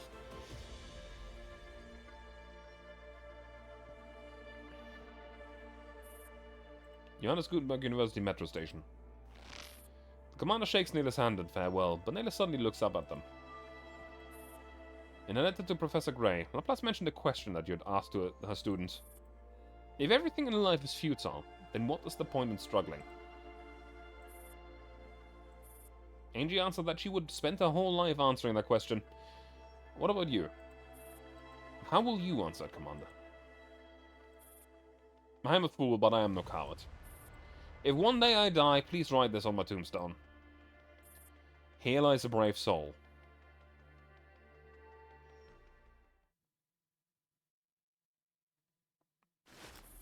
I left the army... Oh. That music. I left the army because I had become a tool of power struggles. I chose to work for a PMC instead because I still wanted the strength to protect others. Mr. Kruger, I am always ready to fight and to die without hesitation. But only for ideals. Never for anyone's personal gain. That is why I became a soldier, why I left, and why I joined Griffin. I understand. You truly are a brave soul. And you are a commander that I'm truly proud of. After ending the call, the commander gazes fixedly at the Gutenberg monument in the distance. On the empty square, a woman holding a microphone is interviewing a police officer beneath the monument. This is DDR2. Reliable sources confirm that the bombardment of Frankfurt has ended. Damage assessment is ongoing. Police, firefighters, and other public services are now being deployed in order, gradually restoring order. Citizens, please remain calm, move to safe locations, and wait patiently. A police spokesperson will soon explain the specific precautions to follow. The reporter hands the microphone to the officer beside her. Today is a quiet day.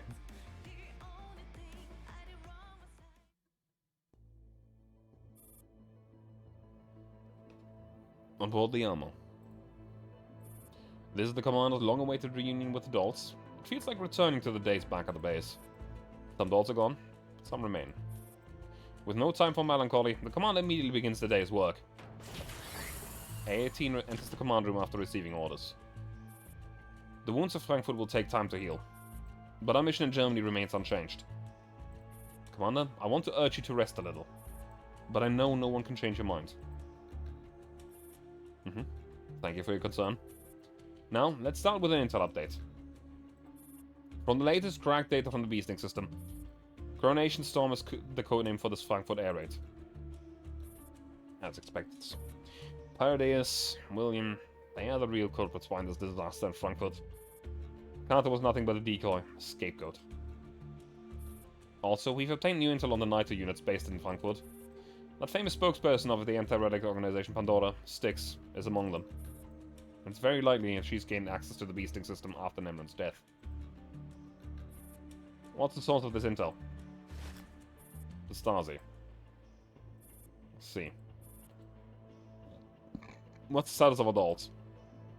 A18 refreshes the display of current squad movements on a tablet.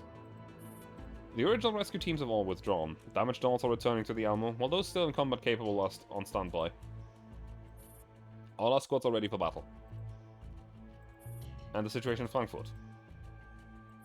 Communications and electricity have been restored. While order is gradually re-established in hospitals and other public facilities, they no longer need our support for the moment.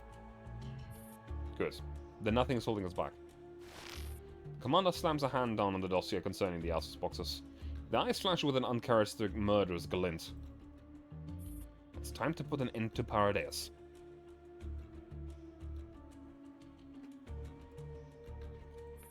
Aina's conference room.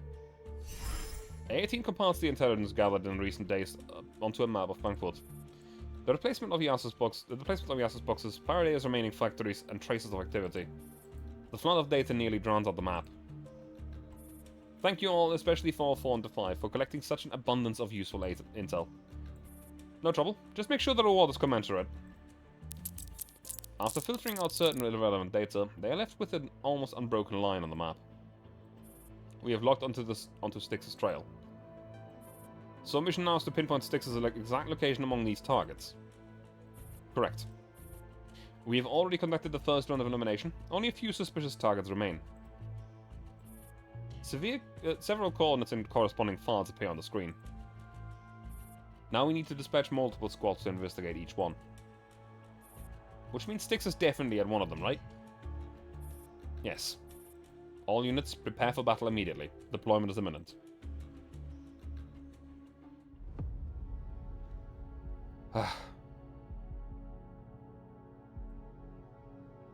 I think I'll do one more.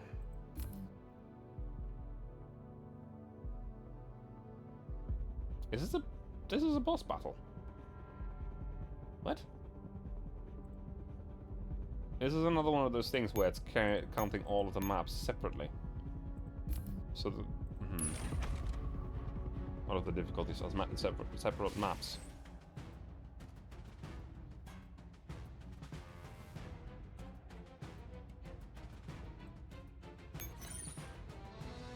Find and defeat Styx. She will reveal herself when you draw close.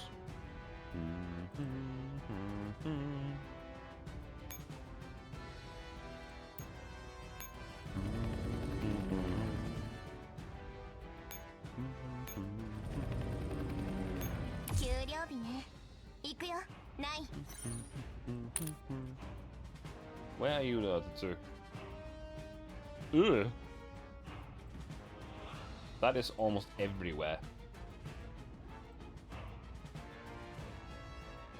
That is...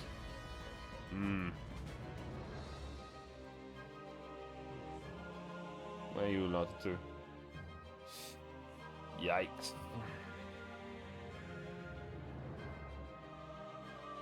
That does not leave me much room to maneuver.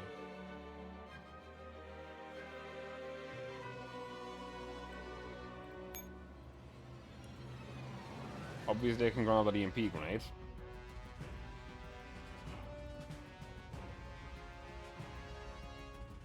Nope, thank you. Yep.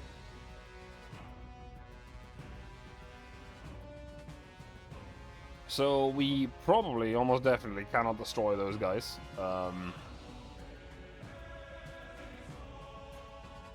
We need to maneuver around them somehow.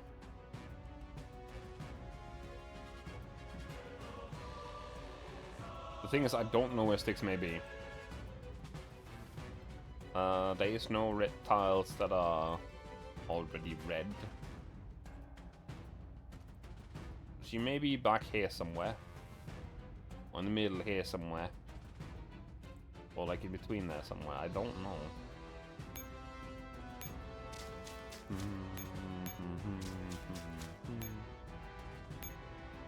Let me grab this.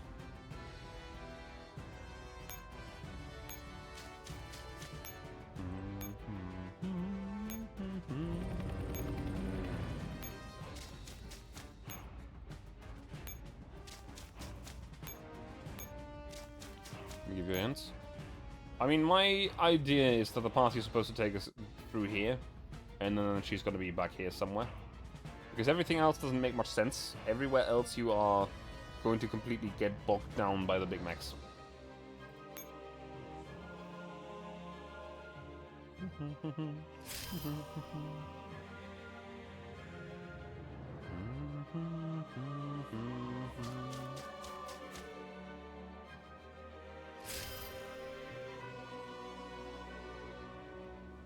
I have, however, screwed up a little bit. Not a big deal, but motherfucker. I need to wait one cycle.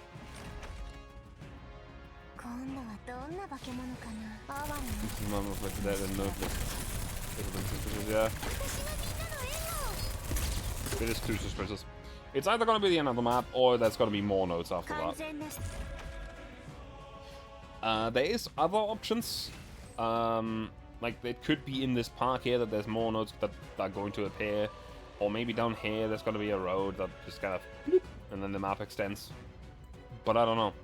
Let's see.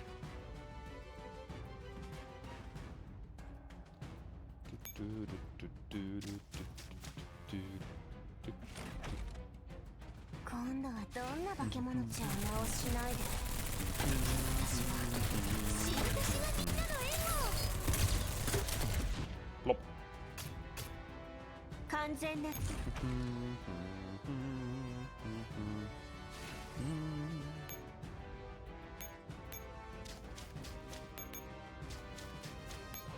But yeah, I have a bit of an awkward moment where I need to wait here anyway, because I screwed up. And now I need to wait a full cycle.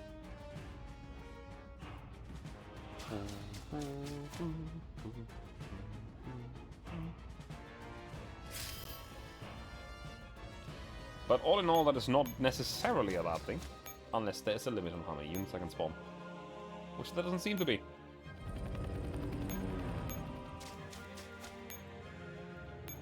So that means I'm just gonna spawn more units.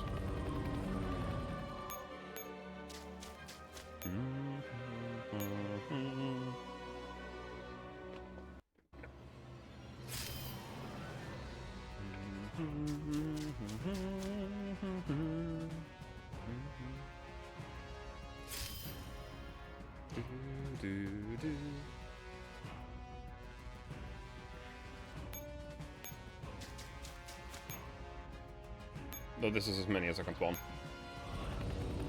That doesn't mean, however, I can refresh my ammo at any point without using any movement points.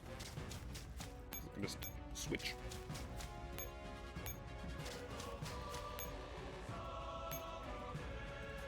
So what I'm going to do is I'm just going to use this to move The units that I'm gonna use for combat.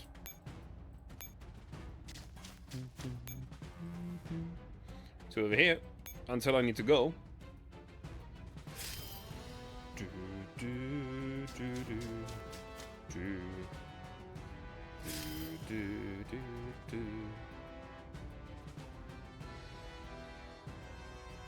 One more turn to wait.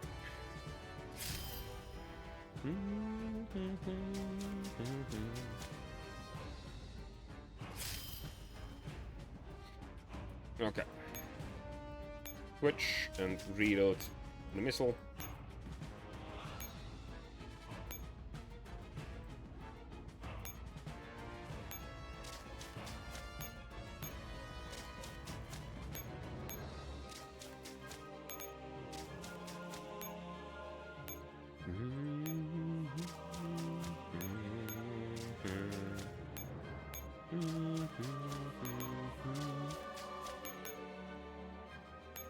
One, two, three, four. I need to at least move 4 tiles with this.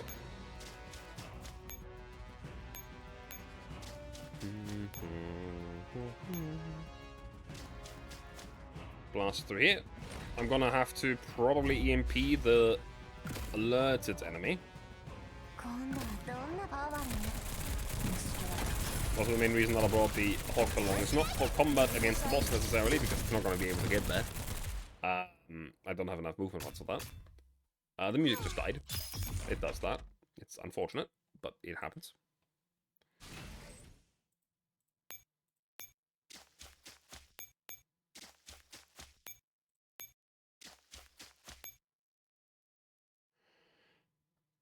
Depending on where the enemy goes, this could be rather annoying. If it goes left, I'm screwed.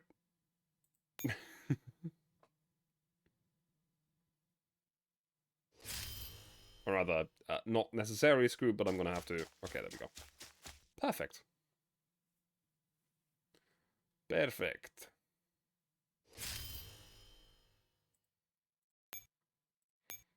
You stay there.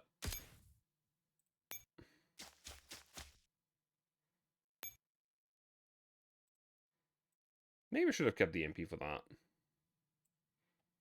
Nah, I'm sure it'll be fine, right?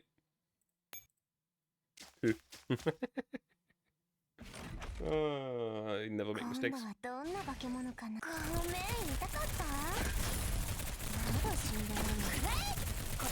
She has some kind of charge up and a lot of shield.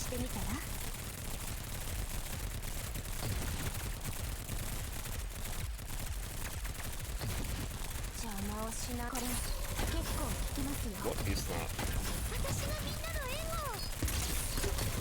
Oh, she's dying. Her shield seems to not have mattered, like, at all. The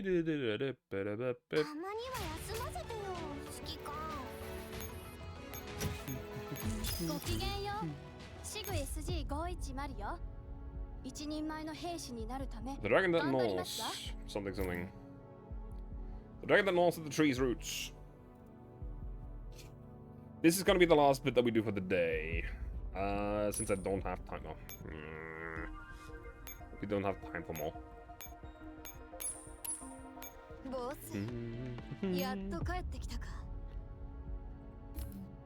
But man, I love GFL writing so much.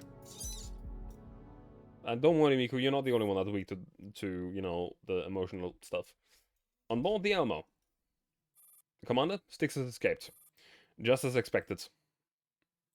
Good. Is the tracking signal clear? Very clear. 4-4 and Defy already on trail. Tell them to maintain pursuit for now. They mustn't go too deep. Wait for us. Yes, Commander. An incoming call through the encrypted comms channel. Commander, it's the Earl. Patch it through. Commander mentally prepares himself before turning toward the image on the comms screen. Sir, do you have instructions? First, allow me to congratulate you. You have brought honor to yourself and G&K in Frankfurt. I only did my duty as a soldier. You will receive the reward you deserve, and the Gryffindors will be granted more privileges. I thank you on their behalf. The commander gives perfunctory responses to the small talk, their fingers drumming the desk idly all the while. Your mission in Germany is over. Once you return to Berlin, perhaps you can share a drink with Kruger. Is that so? I don't think it's over. The mastermind, Carter, is dead. How could it not be over? What about Paradeus? What about William? Well, you know full well this is far from over. But you have done your part. Leave the rest to me. And what will you do? Absorb Paradeus? Recruit William? Well, you sit in an office far removed from the battlefield. From where you sit, you can't see the suffering of the people, their blood and tears. The ones who died because of the Iyasus boxes, the ones used as test subjects by Paradeus. Did they ever exist in your eyes? To you, they were nothing but necessary, insignificant sacrifices, weren't they? William's life is worth more than all of theirs, isn't it? I've been on the battlefield far longer than you. But you no longer see the sacrifices on the battlefield. The URNC is about to be formed. Oberstein and Carter will take the blame for everything. This is the greatest consolation we can offer the dead. Would you ignite war in the coming age of peace, Commander? The dead won't be swayed by your rhetoric. Ask them if they'd accept this so-called peace. The living must live for the living. The living must strive for the living. That may be your future, but it is not mine. Commander, you are too young. So young you think yourself invincible. So young you forget who gave you the might to speak with such self-assurance. Kruger's indulgence has made you forget how the world works. The other side cuts the transmission. A-18 watches the commander quietly. Commander? I'm fine. The commander releases the grip on the deformed sofa armrest and rubs their throbbing temples. He won't let this go. Should we take any precautions? Before the commander can respond, another incoming call chimes. It's Mr. Javier. Answer the call. Long time no see, Commander. Hello, Mr. Javier. You look terrible. You could use a long vacation. Right now, that's what I need is ammo. Let's talk about something more cheerful, Commander. You are about to be decorated with a Gold Star Medal, the highest honor any Soviet soldier can dream of. And what must I give in return? You've already paid the price. Now it's time to take your eyes off of other people. Focus on yourself, Commander. A brilliant future lies ahead of you. So I'm supposed to abandon the hunt for William for the so-called future. The Earl said you to play the good cop, didn't he? After all this, after a road paved with blood and corpses, what lies behind me is not the red carpet of glory, but the blood-red blade that drives my vengeance. If you still consider me an old friend, you should consider my advice carefully. Right now you stand at a critical crossroads. You can become a hero, honored with a gold star for your service to your country and people.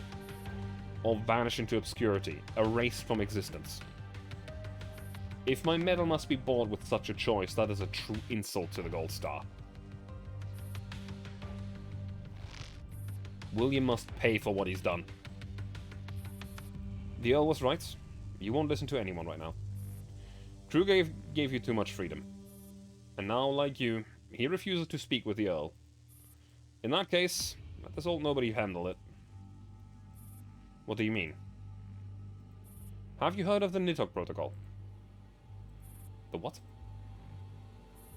If it is activated, all cooperation between IOP and G&K will cease. This protocol will shut down all IOP-made dolls. It will forcibly revoke your command authority. Do you think that will make me yield? Mr. Javier, even without the dolls, I will never give up the hunt for William. I just hope you'll cool your head. Commander, I've watched you come this far, and I know how hard-won your achievements are. You're one step, just one step away from seizing it all with your own hands. One step away means never reaching it, Mr. Javier. My answer hasn't changed. A sigh of regret comes from the other end of the line. Thank you for all you've done. The last thing I can do for you is stagger the activation of the protocol. You have 12 hours. During that time, I will initiate the network protocol starting with the weakest dolls. Whatever you intend to do, you have 12 hours to finish it. In any case, thank you. Take care, Commander. Javier ends the call.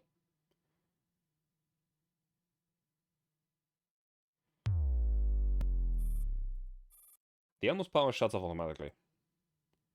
Commander, the Elmo has ceased operation. In the darkness, the Commander sees the countdown ticking on the tactical tablet. Less than 12 hours remain for the Commander and the dolls. Over 98% of the dolls are manufactured by IOP. I know. What do we do now? Gather all the dolls.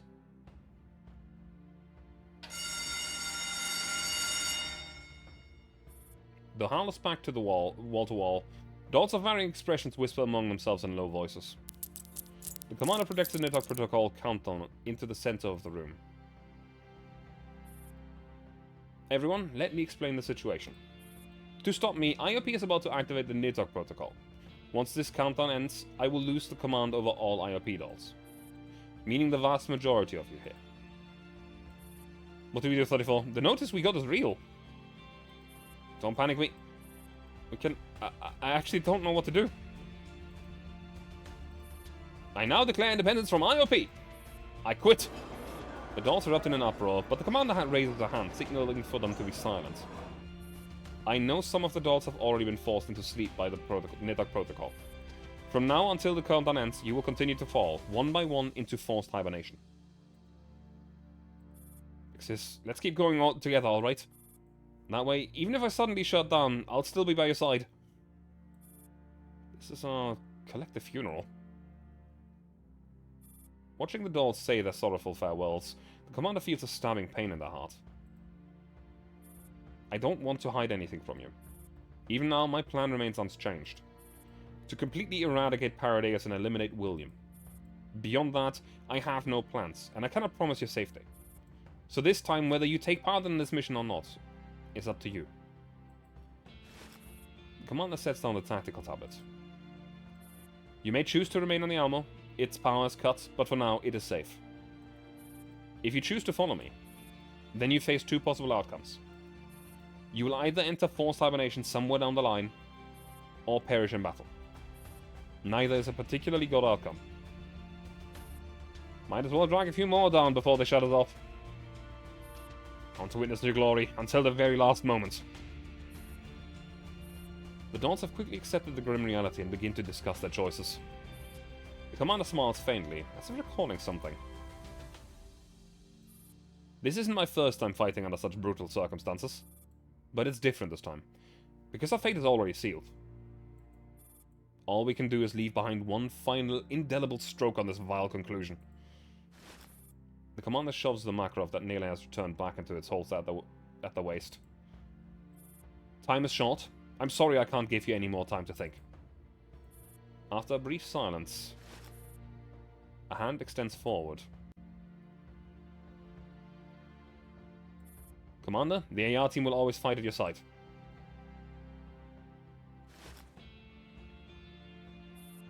At the very least, we'll make sure to live long enough to settle the bill. So I guess we have no choice but to join your reckless venture.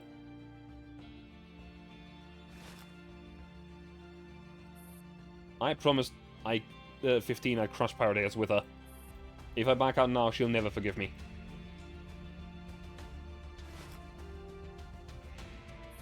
Whatever your decision is, we stand with you.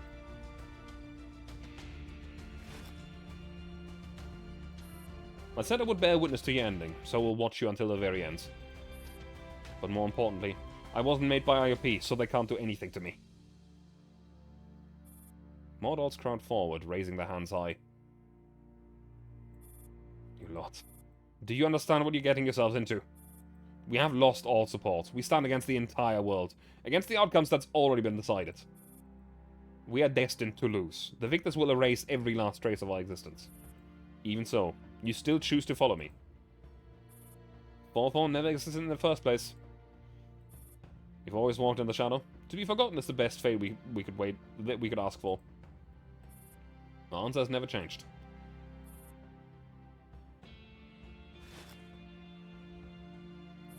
The commander solemnly lays a hand upon theirs.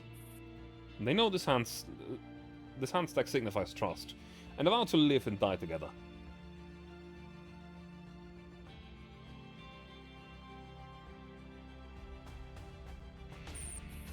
We interrupt this broadcast with breaking news.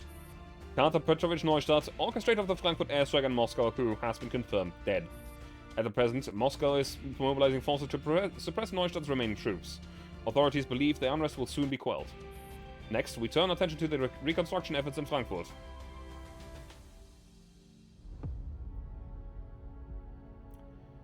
I am unfortunately out of time. Also, hello Lady Kasumi. It is unfortunately the time I need to end the stream. Man. I'm looking forward to the end, and I will continue playing tomorrow. But...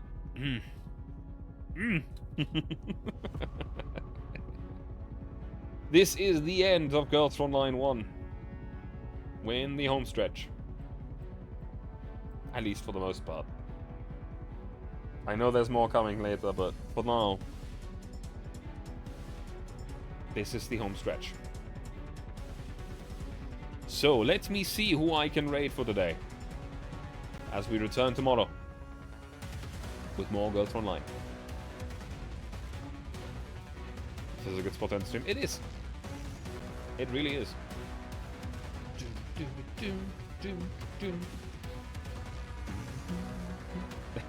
Thank you for the advance. Also, I hope you've been okay, Lady Cosme. I haven't really had the chance to see you very often recently, so hope it's all going well.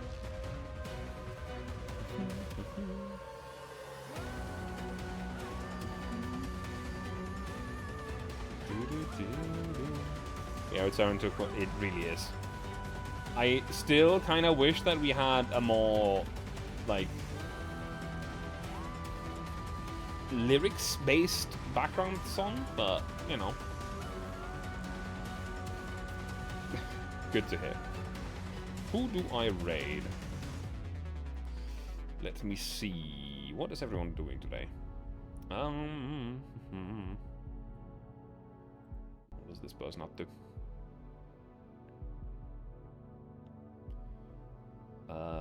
I clicked onto it and there's an ad, so...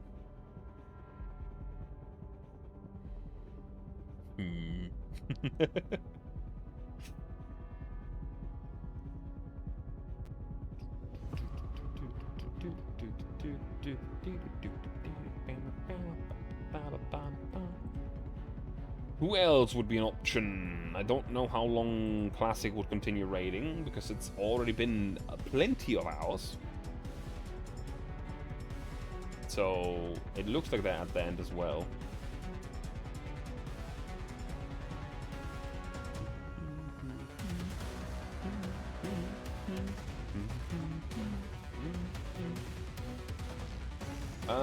Then again, I might be wrong. So, you know what? I'm gonna send you to Don, who's gonna be playing Axiom Verge. I have not played that game. I don't know what that game is for real.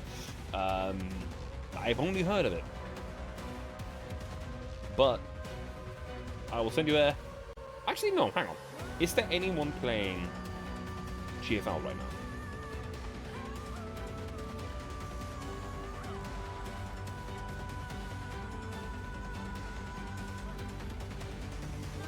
Is there anyone playing this right now? No.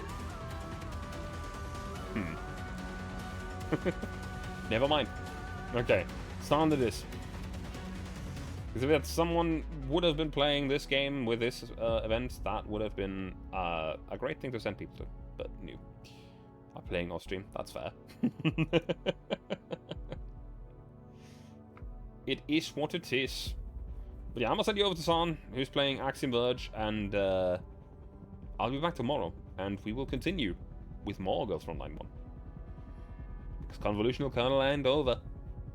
Still plenty of stuff to do, but I already cleared the story. I'm just grinding and doing research. to try to put my name in the ranking leaderboard one last time. I see. I've never tried to get into the ranking leaderboards. Never really liked the ranking gameplay, I'll be honest. Wasn't my thing. Anyway, have a good night. Thank you very much for being here, and I hope to see you all again tomorrow. Bye-bye. But yeah, tomorrow, end of GFL 1. Yippee! It's been, like, what, 7 years? Hey, Flamat, you did come last minute. I'm very sorry to send you off immediately. Bye-bye.